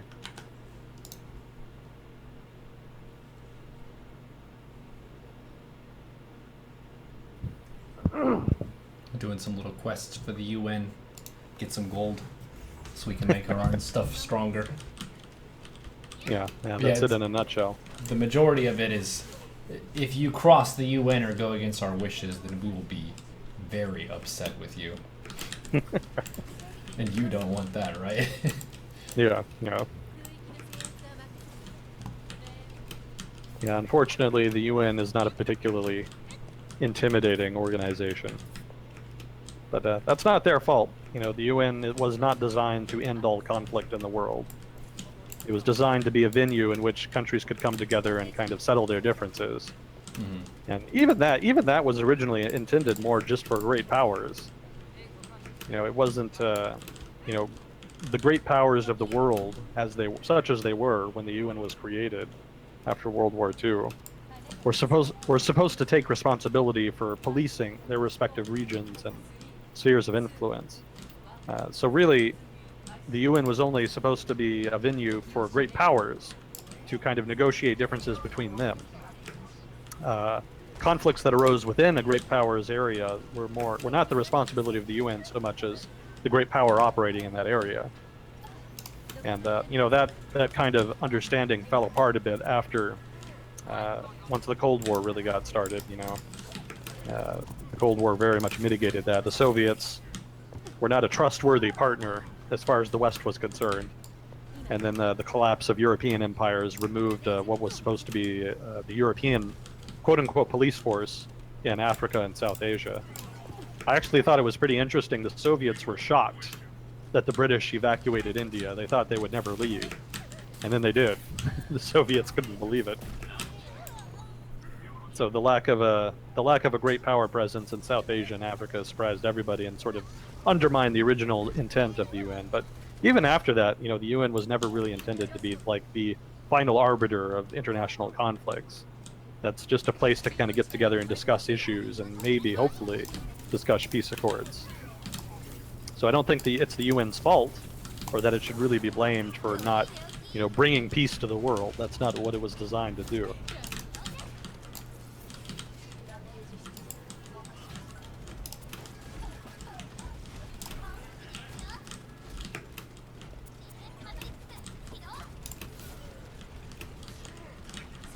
Let me see. So, Fuzzy Cord asks, the global population is expected to asymptote to around 12 billion, with most of the growth occurring in the oldest age brackets. What can you extrapolate from this demographic shift with regards to the global economy?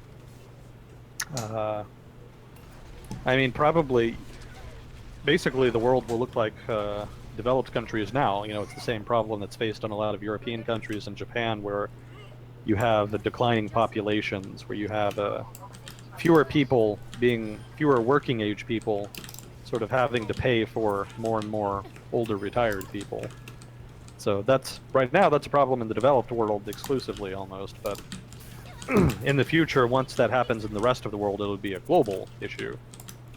Maybe it's not even an issue though, because I don't know how problematic that really is. I mean, the alleviation of population growth pressure through a fall in population growth, that's not necessarily a bad thing as far as resources go, and probably by the time it happens, technology will have improved substantially, hopefully, such that resources can be better managed. So that could actually be very good for the economy in terms of a welfare perspective. And in terms of how it will affect markets, I don't know. It could be very challenging for capitalism to work in the absence of economic growth, and a lot of economic growth is driven by demographic growth. So once that goes and you don't have substantial, easy economic growth stemming from population growth, how then does capitalism function? Where then does it turn? That could be a very challenging question in terms of how resources are distributed, in terms of socio-economic changes in socio-economic norms.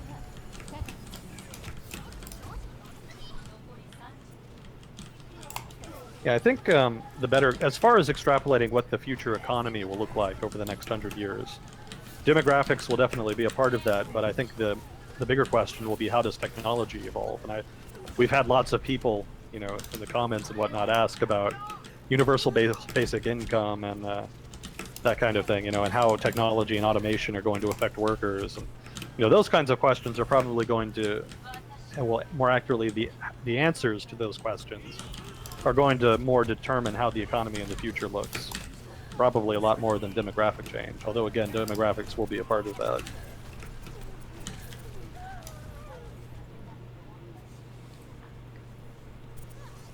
Can you talk about how the UN's temporary government functioned in war-torn Cambodia? Actually, I can't, because I don't think I've read about that. Yeah. I'd have to look into that. I haven't heard of that before. Presumably the questioner is asking because something happened there, but I haven't heard of anything. So I'll put that on my list of things to read about. Open up a tab here for that. I'm sorry I can't answer the question, but I can talk a little bit about Cambodia, because I thought that's an interesting country. The people there are very old people there. The culture there rather is a very old culture. It's derives from Khmer people, and that's Khmer civilization has been in southeastern Asia, in the Mekong River and the Mekong Delta for centuries, very, very long time, and they have a long-running ethnic rivalry with the Vietnamese, and that became a big problem in the 1970s.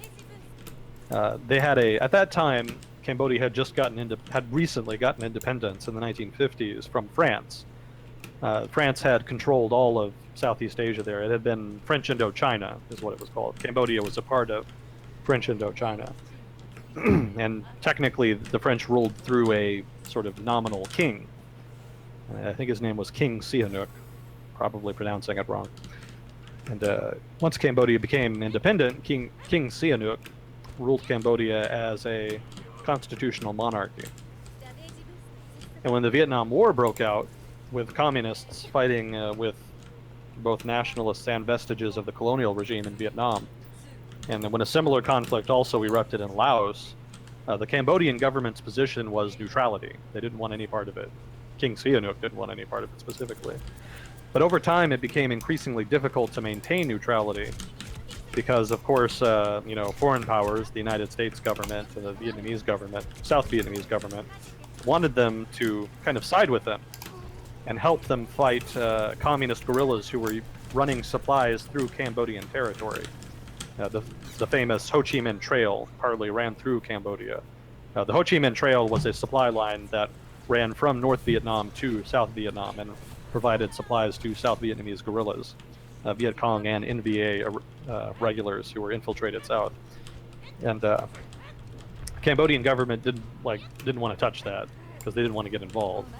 So the U.S. government and the South Vietnamese government pressured them to do something about the guerrillas. And then, of course, the communist guerrillas threatened them that if they did do something, that they would basically attack them. The Cambodian government wasn't interested in either.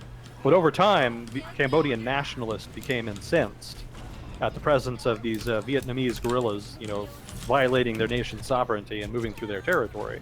And so there was increasing pressure brought on the king and the government by Cambodian conservatives, especially Cambodian nationalists, to kind of attack these guerrillas and the Vietnamese.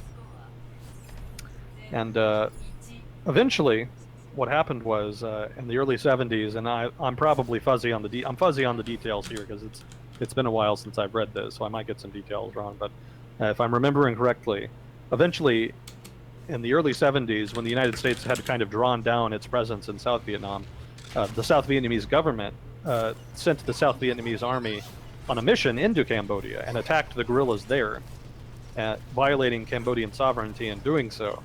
And that so angered Cambodian nationalists that they drove the king of Cambodia out of Cambodia. They basically seized control of the government. And King Sihanouk actually ended up taking refuge in communist China, which was a bizarre turn of events, because if you know anything about communists, they're not particularly gung-ho about monarchy or kings. But the Chinese government had relatively good ties with King Sihanouk, and he had kind of worked with them as far as trying to stay out of the conflict. He had not specifically attacked the communist guerrillas.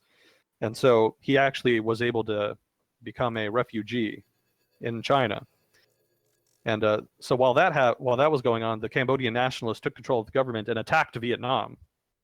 And actually, there was kind of a brief border conflict there between the South Vietnamese government and the Cambodian government.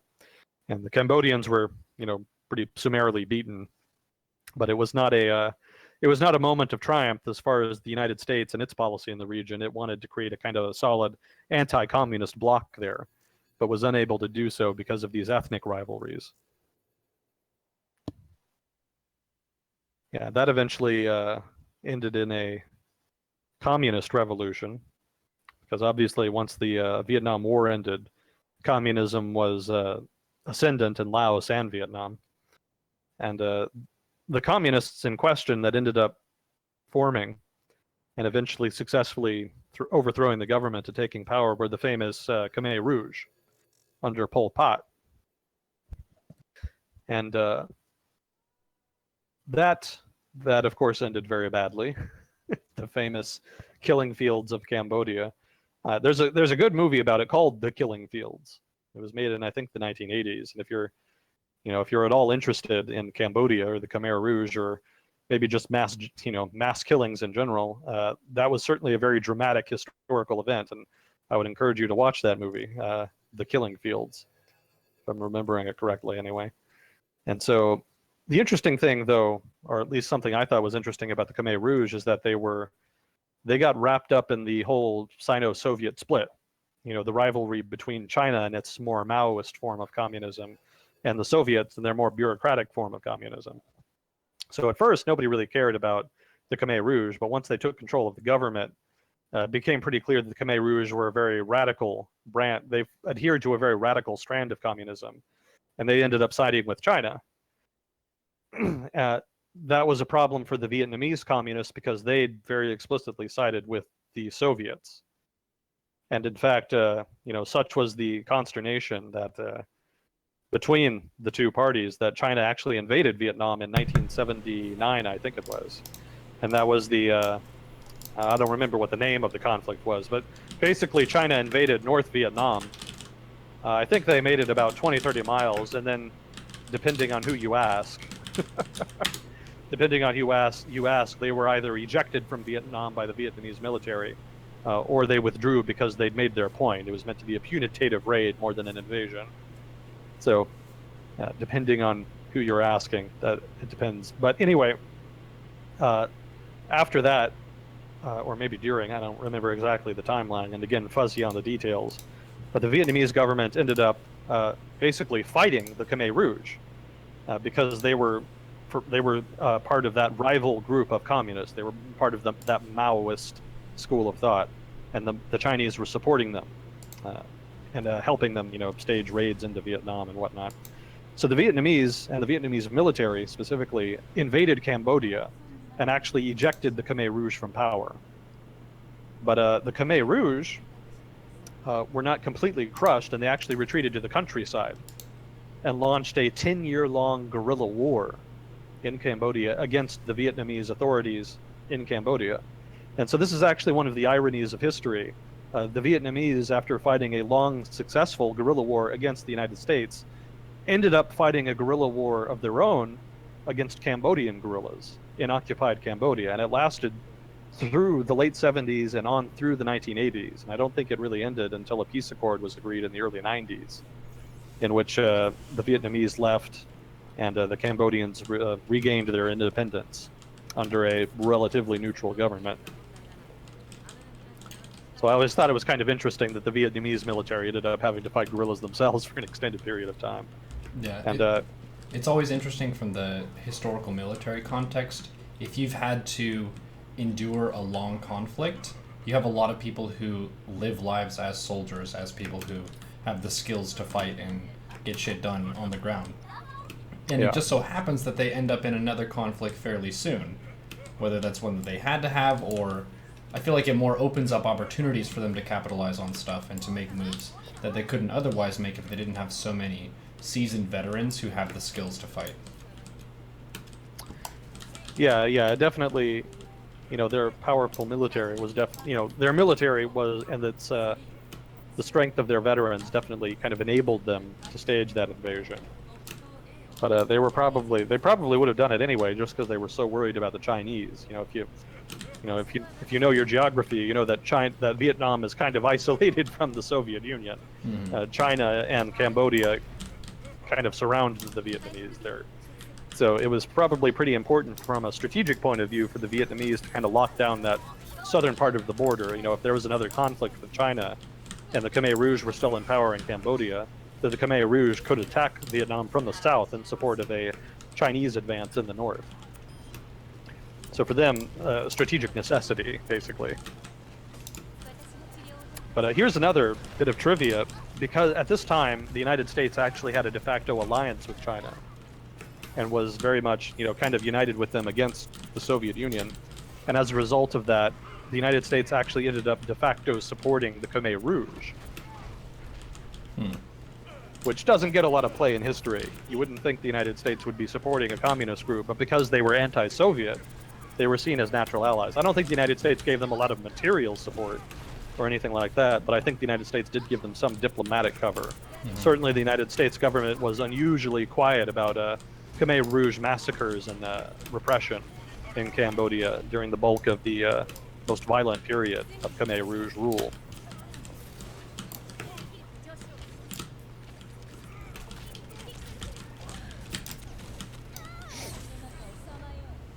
So again, sorry I couldn't answer the question about Cambodia. A little bit of 20th century Cambodian history is my offer of penance.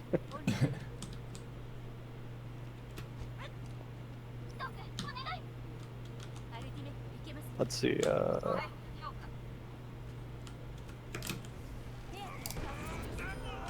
Will corruption significantly impact the long-term success of African and South American economies? Yes, I think so. And I'm trying to think of something substantive to add beyond yes. I mean, I think definitely. If corruption does continue to be, I mean, it just acts as a drag on any economy. I think Africa can develop with it in place. Even European countries more or less evolved economically with corruption. They didn't start as sort of paragons of good governance. Even Europe had to work at it to become sort of the leading examples of good governance and political practice. In terms of Africa and South America, if they want to develop, I think they do have to have some degree of economic reform. But I think they could still develop with that economic reform if they do not have corresponding political reform. And I guess that's kind of the gist of the question. Rwanda is kind of doing that.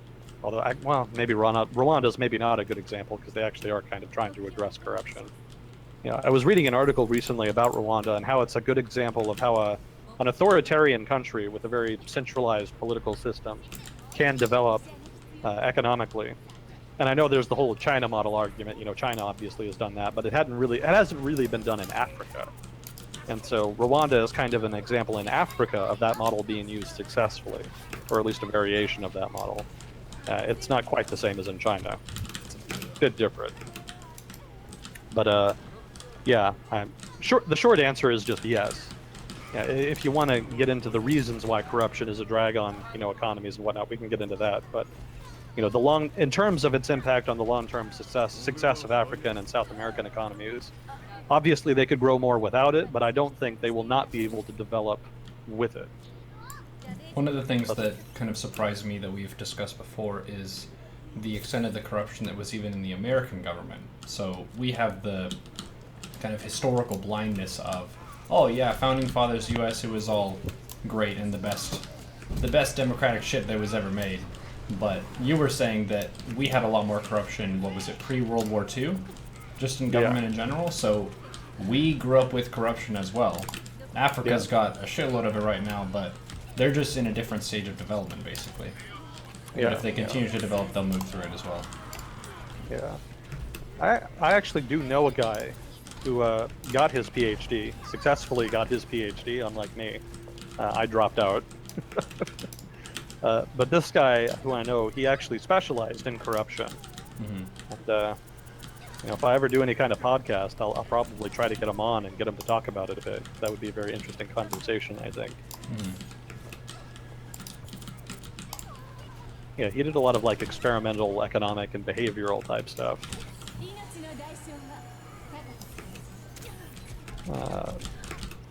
Here's a neat one. How did Siam avoid being colonized? For those who don't know, Siam is another name for Thailand. It's actually what Thailand used to be called. I think they officially changed the name, early 20th century or so, something around there. So Thailand, or Siam if you like, managed to avoid being colonized by virtue of its geography, principally. The French colonized Indochina, or what was called at the time Cochin China, for whatever reason. I don't know the history of that etymology, but they colonized there, and then the British colonized Burma, or they absorbed Burma into their empire, or however you want to put that, and that put Thailand firmly in between the French and British empires. So then a question arose about, all right, well, what happens to Thailand? Does it go to Britain or does it go to France? Well, that's obviously a point of contention. Obviously that's the kind of thing you could fight a war about.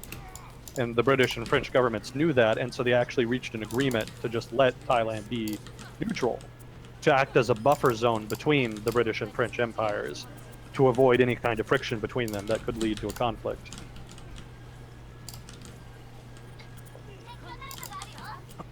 Excuse me. So that's pretty much the reason that they avoided being colonized.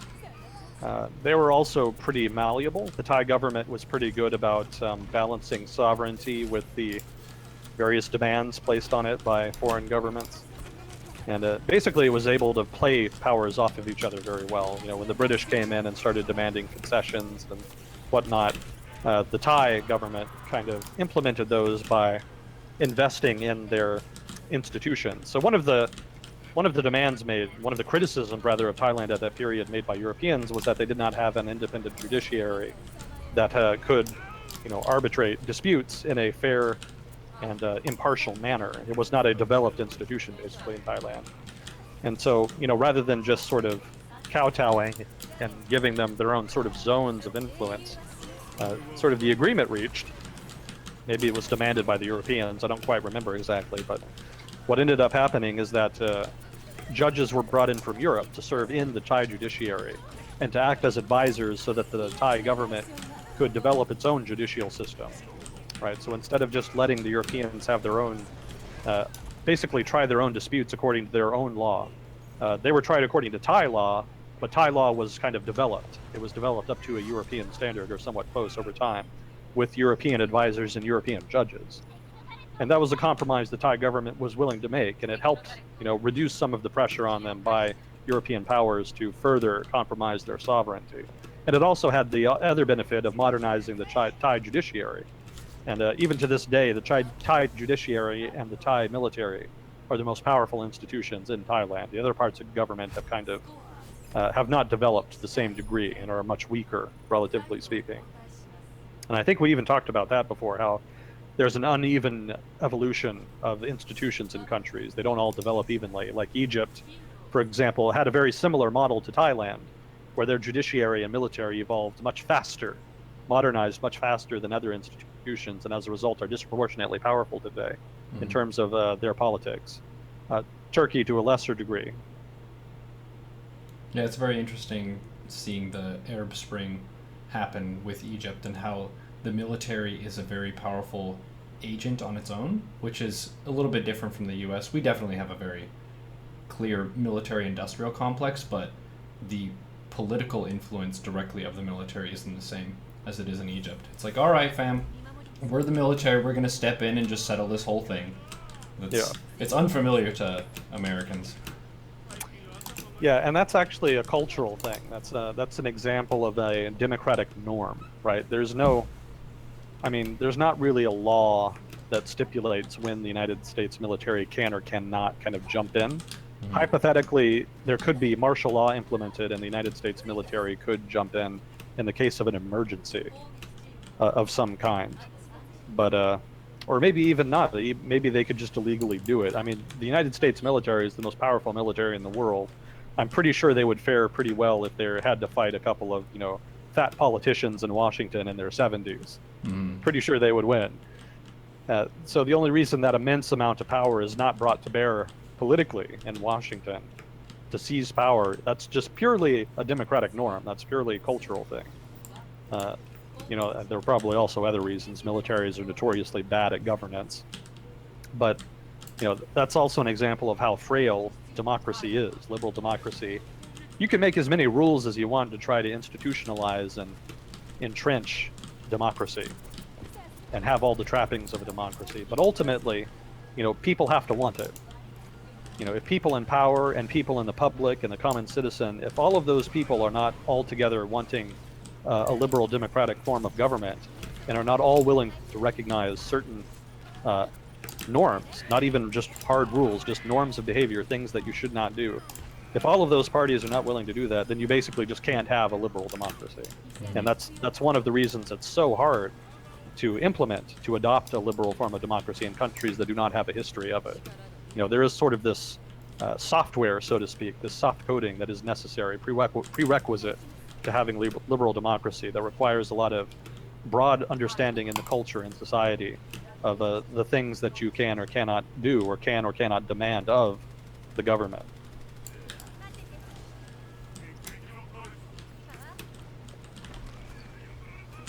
So then somebody wrote here, what were the consequences for Chinese relations with the Soviet Union after the conflicts in Cambodia?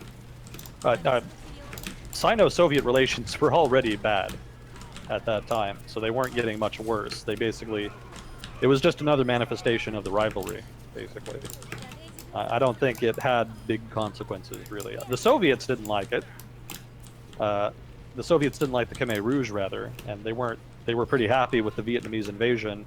And when the Chinese made threatening noises to Vietnam after the Vietnamese intervened in Cambodia, the Soviets were there to back them up. Basically, they told the Chinese, if you do anything severe with the Vietnamese, we're going to probably have some kind of conflict, either an outright war or maybe even a nuclear exchange or some such.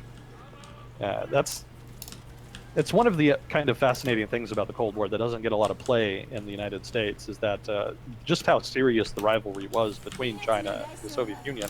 I talked to Chinese people when I was in grad school, and the ones I talked to said that kind of the Russians and the Soviets were the bigger rival, the bigger fear amongst Chinese people in the 1980s, which I had no idea about. I just figured they would be ideologically predisposed to oppose the United States above and beyond the Soviet Union, whatever rivalry there might be with the Soviets. But in point of fact, because of the alliance made with the United States, the de facto alliance made in the 70s under the Nixon administration, the government of China actually toned down a lot of propaganda against the United States, against America, and kind of toned it up against the Soviets, which they saw as the more immediate threat. And there was actually a real fear in China that there would be a nuclear war with the Soviets. So some interesting historical trivia there, I thought. But as far as consequences to the relationship, the Sino-Soviet relationship, I mean, basically it just served as a further, symbol of that departure of their status as antagonistic neighbors. Not a lot beyond that. I will say, this is kind of an addendum, I guess. In 1979, the Soviet Union invaded Afghanistan, which is close to China and actually does share a small border with China. When the Soviets invaded Afghanistan, the Chinese were among the many foreign powers that actually supported the rebels. So the Mujahideen were not just supported by the United States, that was actually an international effort. They also got a lot of support from the Saudis, from various Middle Eastern countries, Middle Eastern groups, but then they also received a lot of support from China, which was, a fellow communist country. I think that's a lesser known fact about the conflict in Afghanistan. That's some more interesting trivia for you. So in a way, I guess you could say that was almost a kind of revenge for China for the Vietnamese invasion of Cambodia and the displacement of the Khmer Rouge.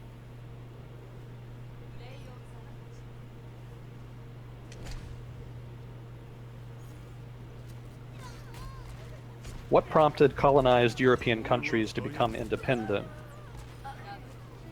Did something specific go wrong? What could have improved the process of the split for the countries colonized? Was there a missed opportunity to help colonies become more developed countries and maybe to improve their state today? Let's see. So well, first of all, what prompted colonized European colonies to become independent? There was a big liberation movement after World War II. A lot of it was enabled by the economic malaise in Europe following the war. I mean, all of the European economies were in bad shape, including those of the great European powers. So they really did not have the financial capacity to really retain imperial holdings. So that alone created a lot of pressure on them to try to move those colonies towards independence. There was also the new context. There was a new world order after World War II, and it was largely led by the United States and the Soviet Union, neither of which were countries sympathetic to imperialism. The United States had long been very critical of imperialism and European imperialism specifically. And the United States put a lot of pressure on its European allies to create plans for the long term to grant independence in order to alleviate pressure that was being brought to bear by communism, because that was the big fear in the United States, fear of communism. So there was a sense that if independence were not granted to colonies, that they would basically just fall into rebellion and insurgency, and eventually they would become independent and then would be more influenced by communism, would be communist countries. And so in order to kind of deflect criticism by communists and to prevent the developing world colonies from becoming communist countries, the United States brought a lot of pressure to bear to grant that independence. You kind of saw that with to a degree, you saw an example of that with the Suez Canal crisis, when France and Britain, in conjunction with Israel, actually invaded Egypt because the Egyptians under Nasser were trying to nationalize the Suez Canal.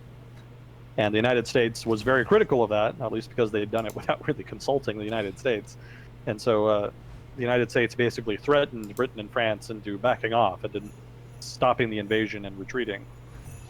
And so that was kind of an early example of American pressure being brought to mitigate traditional European imperial tendencies. So that was part of it. There was also kind of even before World War II, there was a proliferating nationalism amongst a lot of people in European colonies.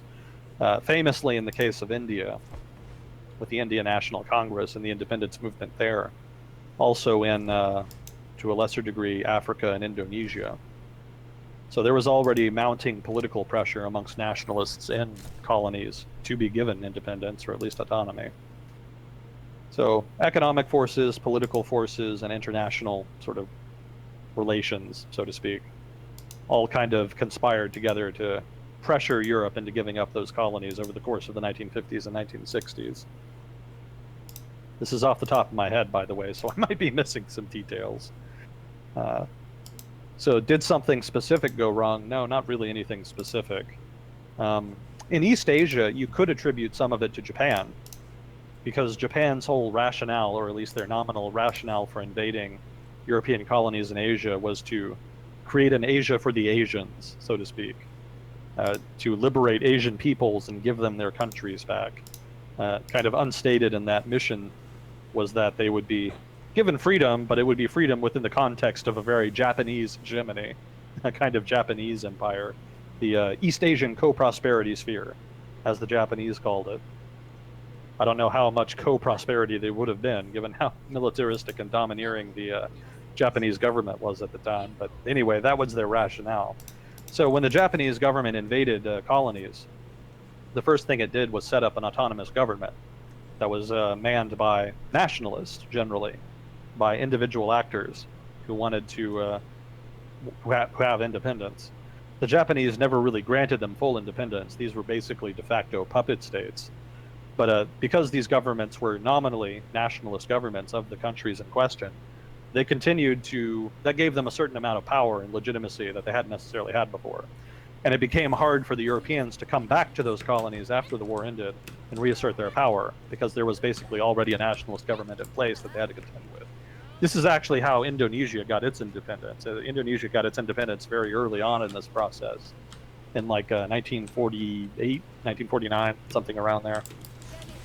The Indonesian nationalist government that had ruled Indonesia under the Japanese did not completely fall apart, but it was kind of supplanted by a colonial sort of nominal occupation regime implemented by the British when they came in, before they turned it over. The plan was for the British to implement a temporary government and then turn Indonesia over to the Dutch, Indonesia being a Dutch colony at that time.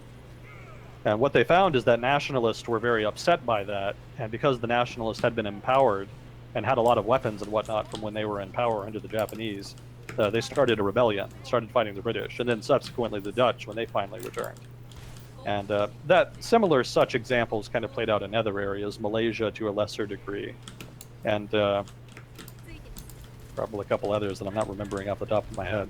Indonesia is kind of the principal example of that. But did something specific go wrong? Not really. There wasn't any one thing. It was a combination of things, combination of historical forces that were kind of playing out. What could have improved the process of the split for the countries being colonized, that were colonized? That's tough, because that's getting into the realm of nation building and building institutions. And, you know, again, like what I was talking about before, it's really hard to implement a liberal democracy if the underlying culture isn't ready for it, if the underlying society and demand for it isn't there. And a lot of colonies in all over the world were not at that stage of development yet where it was really feasible to have them be like really successful, have successful governments, politically speaking. There was a lot of demand by nationalists to have independent governments, but their ability, their capacity to have good governance and to implement policies that provided good governance was limited, as we've seen. One of the European arguments for colonialism was always that, you know, these were savages, these are savage people, and that they had to go and civilize them and teach them how to govern. And, you know, of course, a lot of that was bullshit. A lot of that was just a pretext to go and exploit the resources and have control and have exploit those areas for strategic reasons. But there was some truth to that, in so much as the people there were not generally ready to implement European-style governments. Maybe they could have implemented traditional forms of government, but of course, the nationalists in Southeast Asia and Africa and South Asia, the nationalists there were generally educated people whom wanted to build states on a European model. That was what they wanted. They wanted modern governance, not traditional governance. That's why post-colonial governments were not like kings and that kind of thing. Generally, they were republics, and that was the result of a desire on the part of people who were generally educated in the West to have European-style modern governments, but their capacity to kind of manage those governments was limited. On the account of, besides the voters, there was also the lack of institutions to mitigate corruption, and the lack of a political culture in places like that that was antithetical, that was amicable to corruption. Let's see. Was there a missed opportunity to help colonies become more developed countries and maybe improve their state today? Kind of. But it would have required more European involvement in the designing of governance and institutions. Maybe could have resulted in these countries having better governance. But then that would have involved continued European interference into their sovereignty. And the whole crux of the nationalist movement, of liberation politics of that age, was to get the Europeans out. So the idea of keeping the Europeans on in a kind of an advisory capacity was politically unacceptable. It still happened to a degree in the form of development assistance, and in so much as governments were susceptible to, interventions and coups and things like that. But for the most part, Westerners were not able to were not really a part of that post-colonial process of building new governments, at least as far as forming the political culture. So, on the one hand, yes, more could have been done, but I don't know how much of that was really political feasible after so many centuries of European domination and imperialism. Amicable. Thank you, Fact. It's amicable. There we go.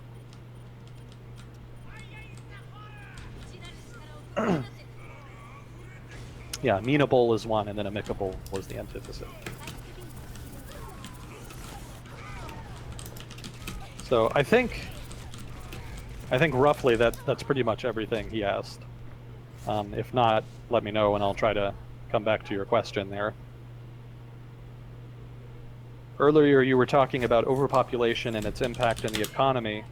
Do you think that getting the developing world on its feet would be the most effective way to curb population, given the lower birth rates in more wealthier countries? Yeah, definitely. In fact, that's the principal reason why demographers predict that the global population will asymptotically approach 12 billion people.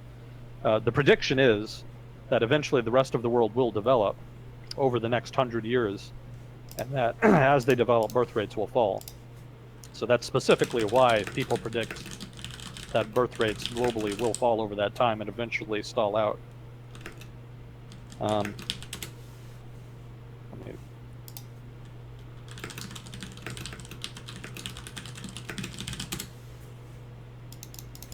Would it be the most effective way to curb population?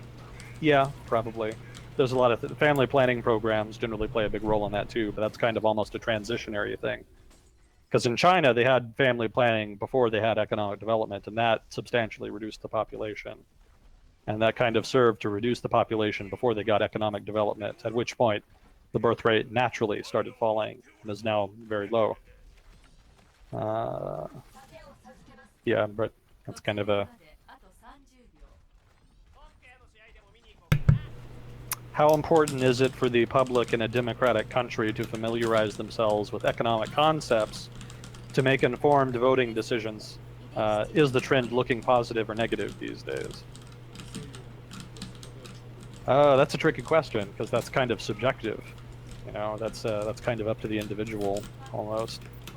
I think it helps overall for a given public to be familiar with economic concepts, so that they can judge as individuals what policies help them, which don't, which policies they would support, and which don't, which they don't.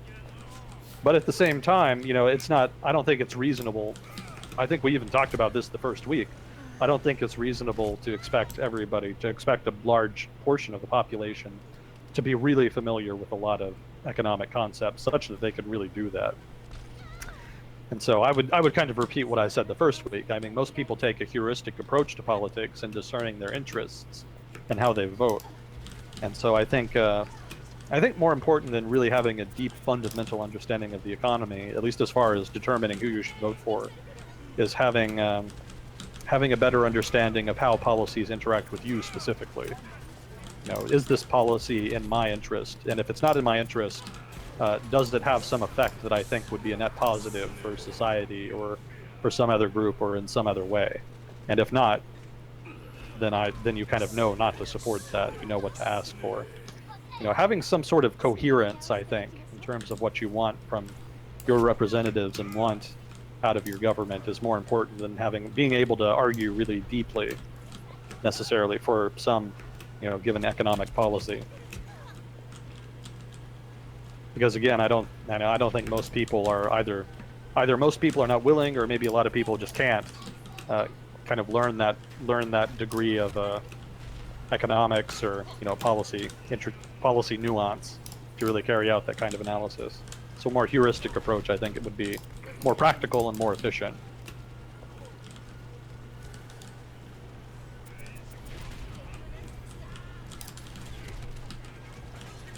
Do you think it is inevitable that countries with competing objectives will engage in military conflict either directly or by proxy?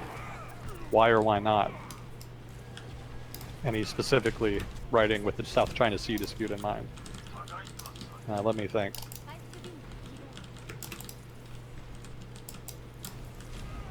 Is it inevitable? No, it's never really inevitable. It's always a choice. Generally not a very smart choice. No, I think really the preference, especially in this current era that we're in, is to use non-military means to kind of push for interests. And I don't think territorial disputes like the South China Sea dispute are likely to go military, to become inflamed actual conflicts for that reason. And the reason why is that I think somebody even asked this kind of something like this before. The international regime in place now is very antagonistic towards the notion of nations taking unilateral military actions in pursuit of their interests. You kind of saw that with the United States over the past 15 years, and everybody was very upset about that, but they weren't in much position to do something about it. Partly because, legal reasons. The United States nominally used legal reasoning to justify the Iraq invasion. And it had an excuse in the casus belli in the case of the Afghan intervention. But anyway, in the South China Sea dispute, China would kind of undermine its position by using military means, and it would actually serve to significantly damage their position in the Southeast Asian region. Sovereignty is a leading political issue in terms of foreign policy. It's a leading plank of the foreign policy of nations in Southeast Asia. So if China did that, that would basically forever alienate the Chinese government from Southeast Asian countries, which they do want better relations with. China kind of sees Southeast Asia and the South China Sea as its sphere of influence. And so they see it as kind of their natural area where they should be powerful, where those governments should be, if not deferential, that they should at least consider Chinese preferences in terms of foreign policy. But an excursion like that, a military excursion that specifically violates the sovereignty of, one or more nations as far as the South China Sea dispute goes, that would be very alienating, and it would basically destroy what little diplomatic capital they've built up in the region. And there would be a whole host of international consequences. There could be trade consequences, potential military action. It's just a big can of worms. And it's not really worth it as far as the Chinese Communist Party is concerned. The party in China is very much they're very good at being sort of sneaky. They're much more likely to take the indirect approach than they are to take a direct military approach.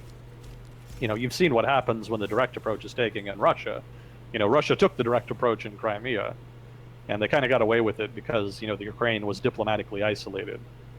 But you've seen with the sanctions brought on Russia and all the international tensions there, and even Russia's relations with, Central Asia and Belarus have kind of been damaged by that to some degree. So it's not really the way to go as far as pursuing your interest. In the current era, it's much better to take an indirect approach. So I don't think it's inevitable that countries will be violent in pursuing interests like that.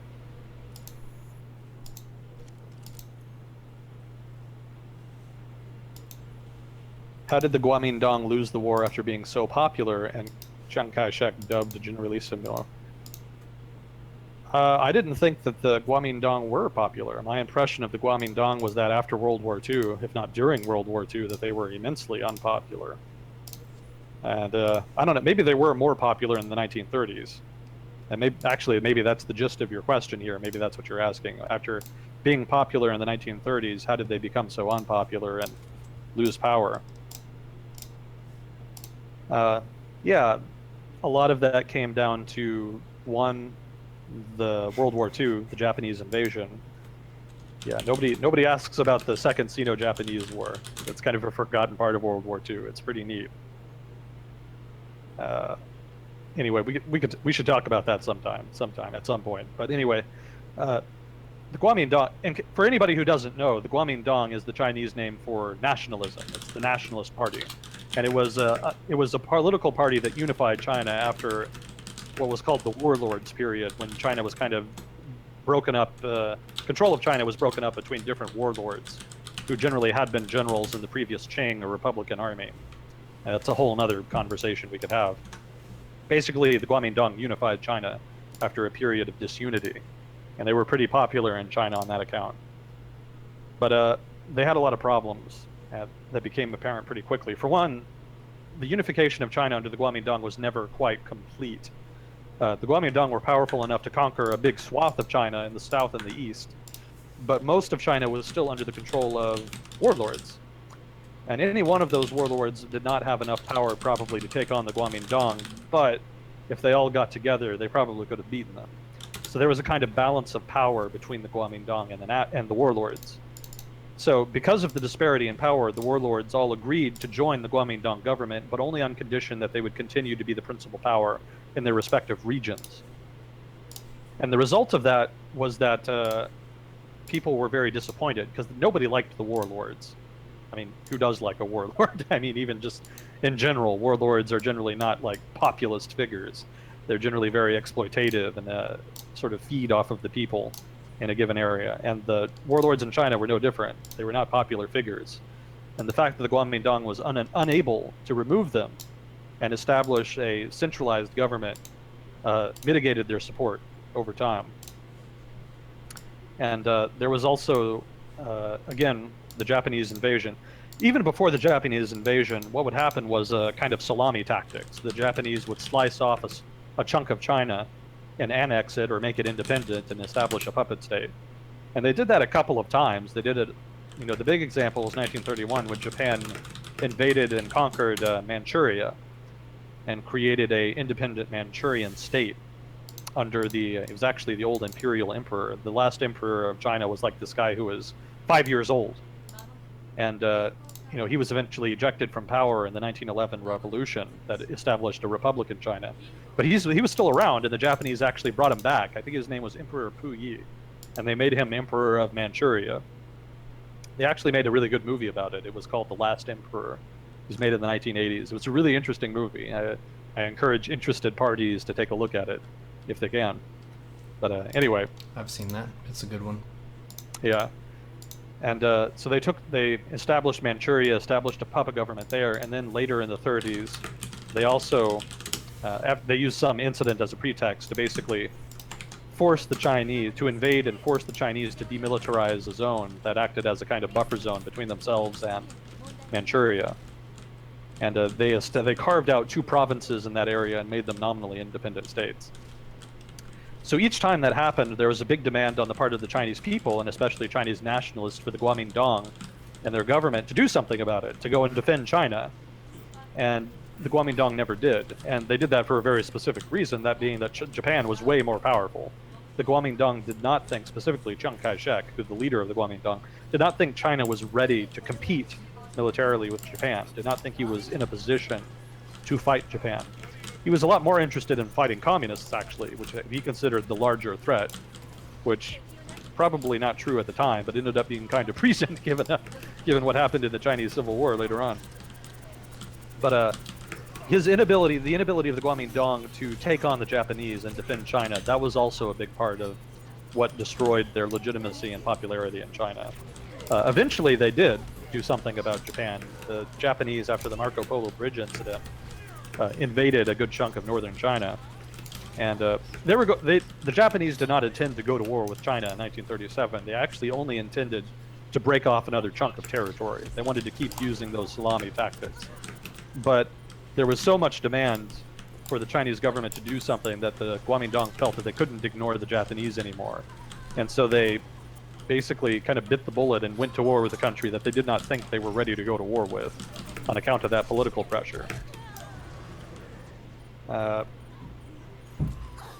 Yeah, so that kind of alleviated some of the pressure, but the Kuomintang the poor performance of the Chinese military under the Kuomintang in the early part of the war, that also undermined their popularity. And then they also did a really nasty thing in northern China that actually made a lot of people in northern China hate them. And that was in, I think it was 1938. And the Chinese government knew they were going to lose northern China to the Japanese. That's actually why, when the Japanese started the conflict, basically by invading northern China, the Kuomintang attacked the Japanese in Shanghai, which is way south of where the fighting in northern China was. And they wanted to do that to try to distract the Japanese, to get them to pull forces away from that northern force, to try to kind of make that northern force weaker and make it easier for them to defend that. That was the logic early in the war. But it ended up not making that big a difference. It kind of bought them some time, but ultimately the Japanese were able to continue pushing and making gains in northern China. And at one point, the Kuomintang government just got really desperate because they were just losing ground left and right, and they didn't really know how to stop it. And so what they did is there are these ancient dikes.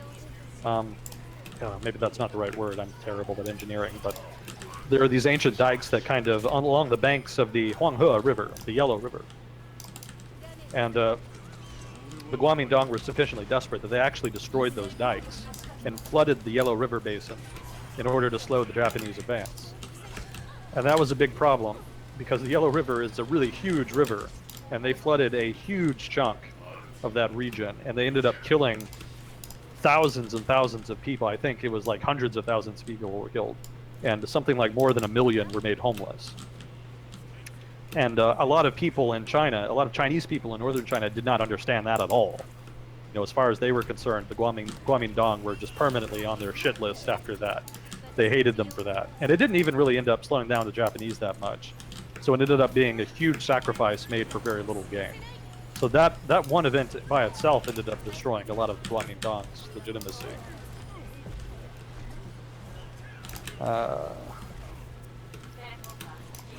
And over the course of the war, the Kuomintang government was very corrupt. They'd always been pretty corrupt, but it got especially bad during the war, especially as they started losing.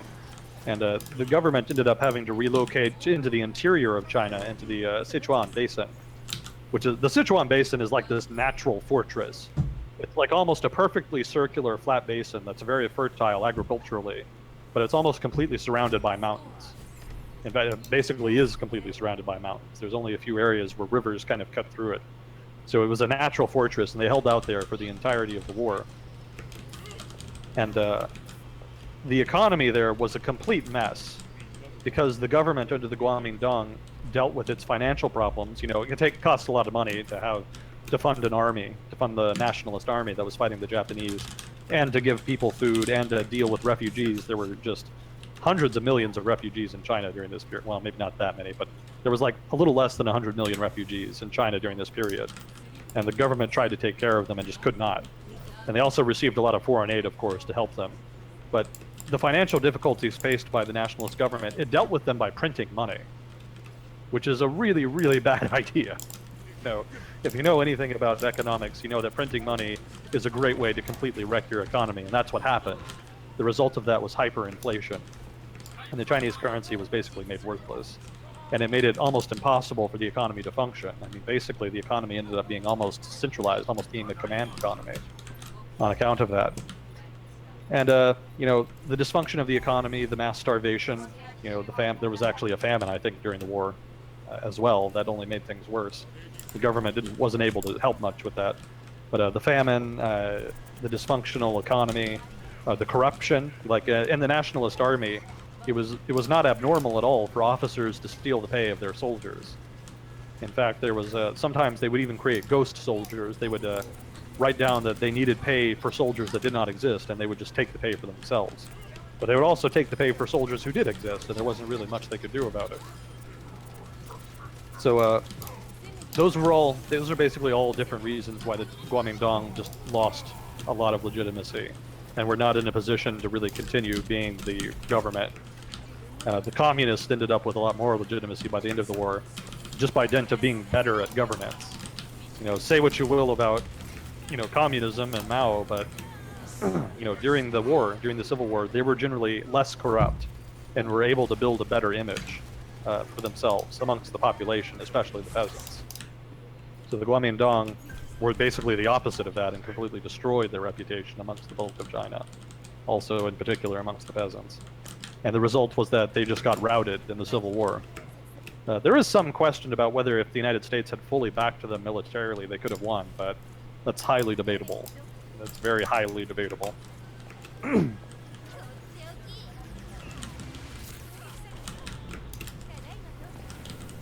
you know anything about the Brazilian political scenario?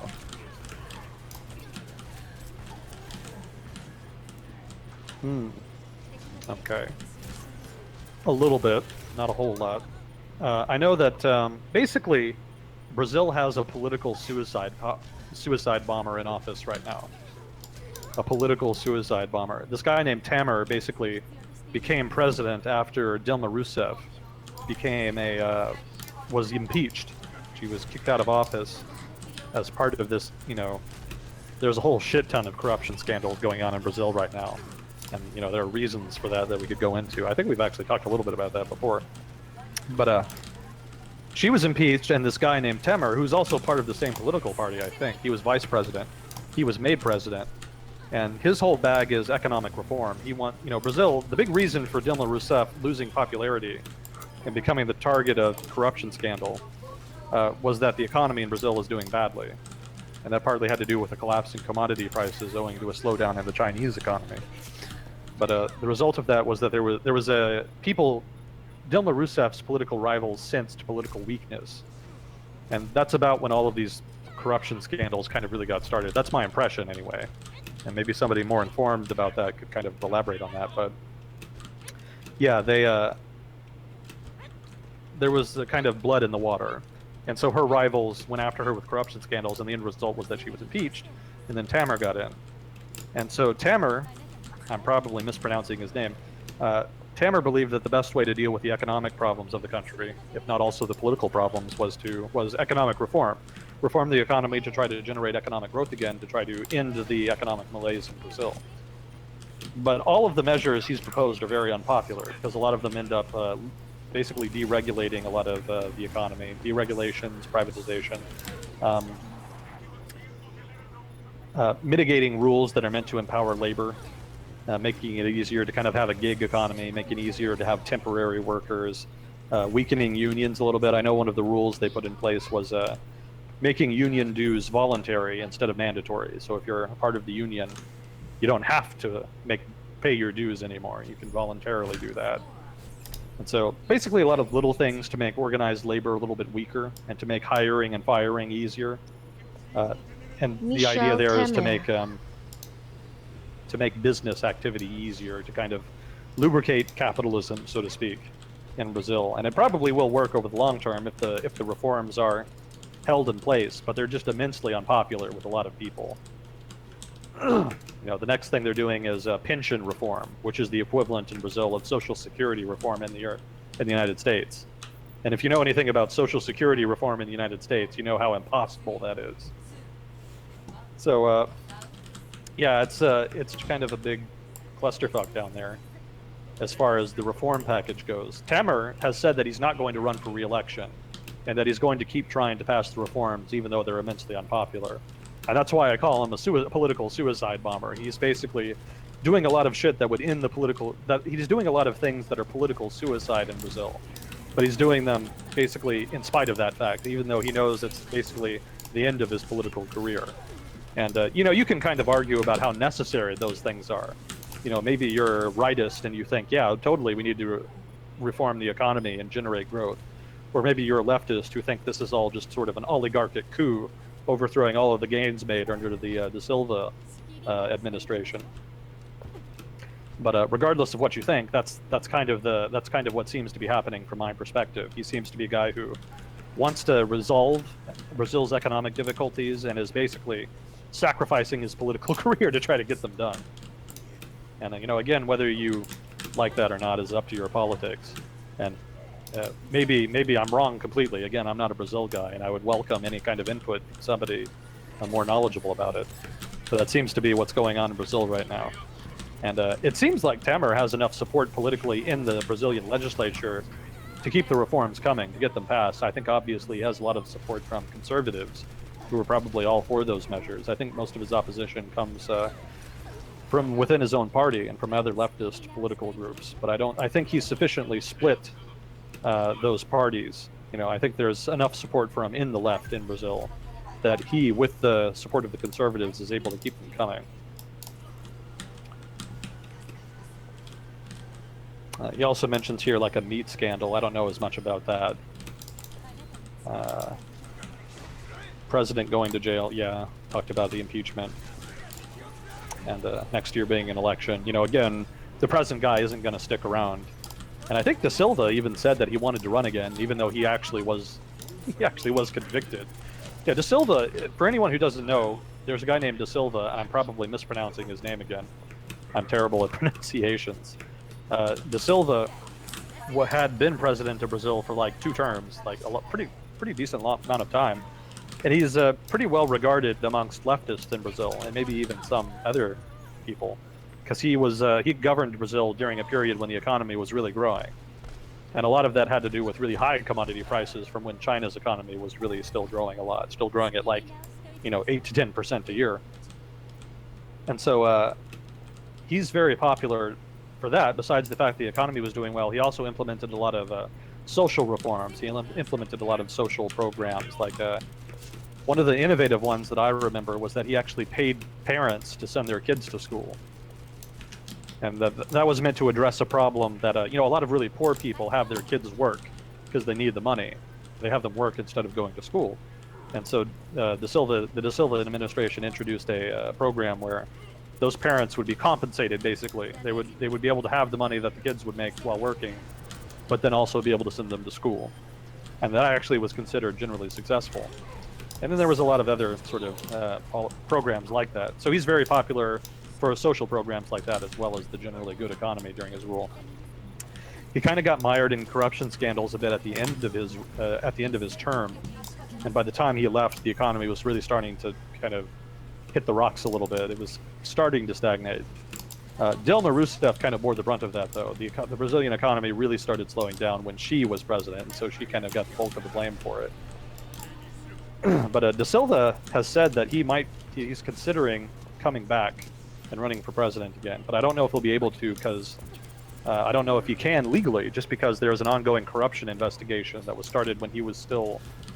It either started when he was still president or after he left. It had to do with Petrobras, the Brazilian state oil company.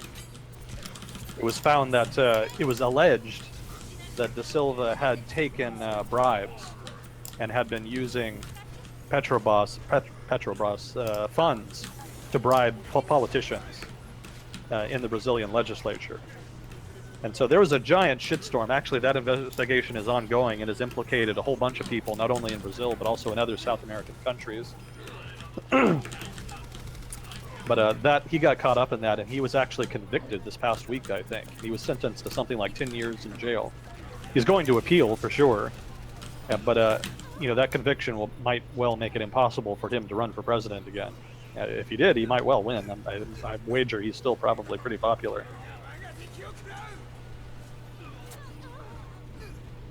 So I don't know. I'm not sure about the election, the upcoming election. Obviously, Tamer is not going to run. I think the real question is that whether or not the economic reforms implemented will still be maintained in the new administration. Obviously, there's a lot of people upset about there's a perception that social progress is being sort of drawn back, that a lot of social programs that benefit the poor and working class are kind of being reneged on. So there's going to be a lot of pressure to undo some of those, but that would mitigate the impact of economic reforms and just further act as a drag on the Brazilian economy.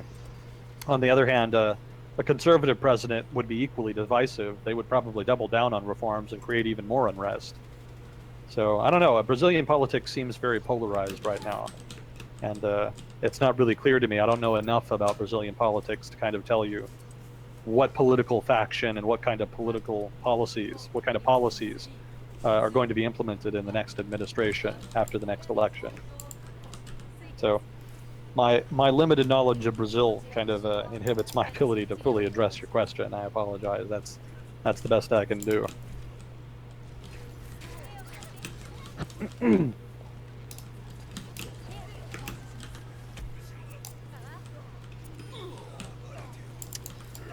So this person asks, what is my opinion about mandated terms for House, Senate, Supreme Court justice positions, and if he thinks that it would affect greater change when people have no reason to worry about re-election.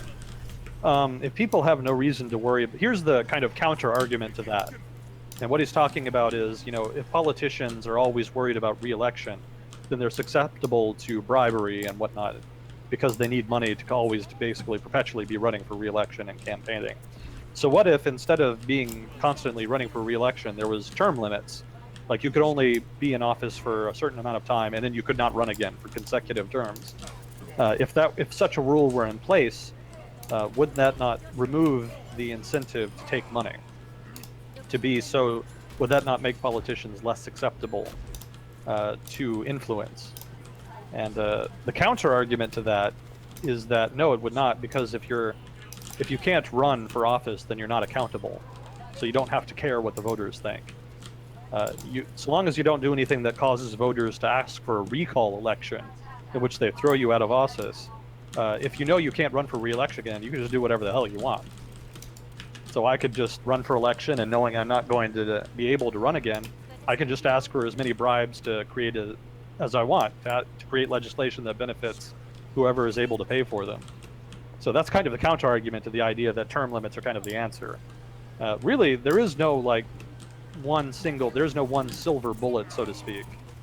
I don't know if people outside the United States will know what that means. Silver bullet is like a phrase we use here to refer to one single solution to a problem. So there is no one single solution to the problem of money and politics, so to speak, which is kind of what I think this person is referring to. It has to be there has to be institutional changes, reforms, but also it's partly a cultural thing. That's, again, one of the democratic norms in a liberal democratic society is that once you're elected to office, you represent the public and you pursue their interests, and not just narrowly those of your own or one narrow group. And there's not much you can do to mandate that. If you're really clever enough, you can get around that and just design policy that benefits a narrow group or yourself, and take bribes and get away with it if you really want to. And it's almost impossible to really police that. You can create a lot of rules that makes it more difficult, but I mean, really, you have to get in at the ground level, just at that cultural level, just make it so that people don't want to do that. And that's just very difficult innately. Older liberal democracies like European societies in the United States are better about that than a lot of other countries, but even here we struggle with that, and I don't, again, it's really hard to just say this one policy would deal with that.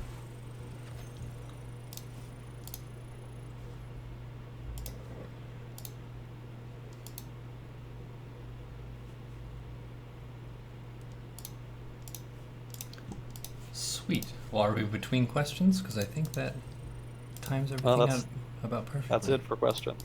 Awesome. Oh, out of time? Well, I think Pact strategically managed that. Ah, gotcha. So thanks, Pact. Yeah, cool stuff. We got more time this week than last week, which is great. Always good having you on. Thanks everyone for Thank your you. questions Thanks and for having me. participation and support of the stream and Agent Smith. There were a lot of stuff, I don't know if you saw in the chat. I think you were reading it today, actually. A little bit. I kind of always have it there, but I don't pay much attention to it because I'm generally focusing and struggling to come up with good answers to questions. But yeah, I do kind of have it there and glance at it every now and again. Cool. Yeah, it was a good chat today.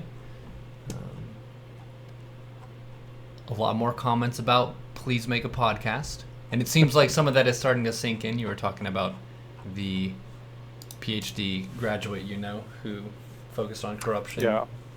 Doing some stuff with them. So maybe you would be the person who's more experienced with broadcasting, and you can bring on some of those experts and create some content, that sort of thing. Yeah, I'm definitely thinking about it. I just kind of got to pull together a good plan and a good design for how it would look. Well, always a pleasure. I'm going to be on holiday for 2 weeks starting about Friday.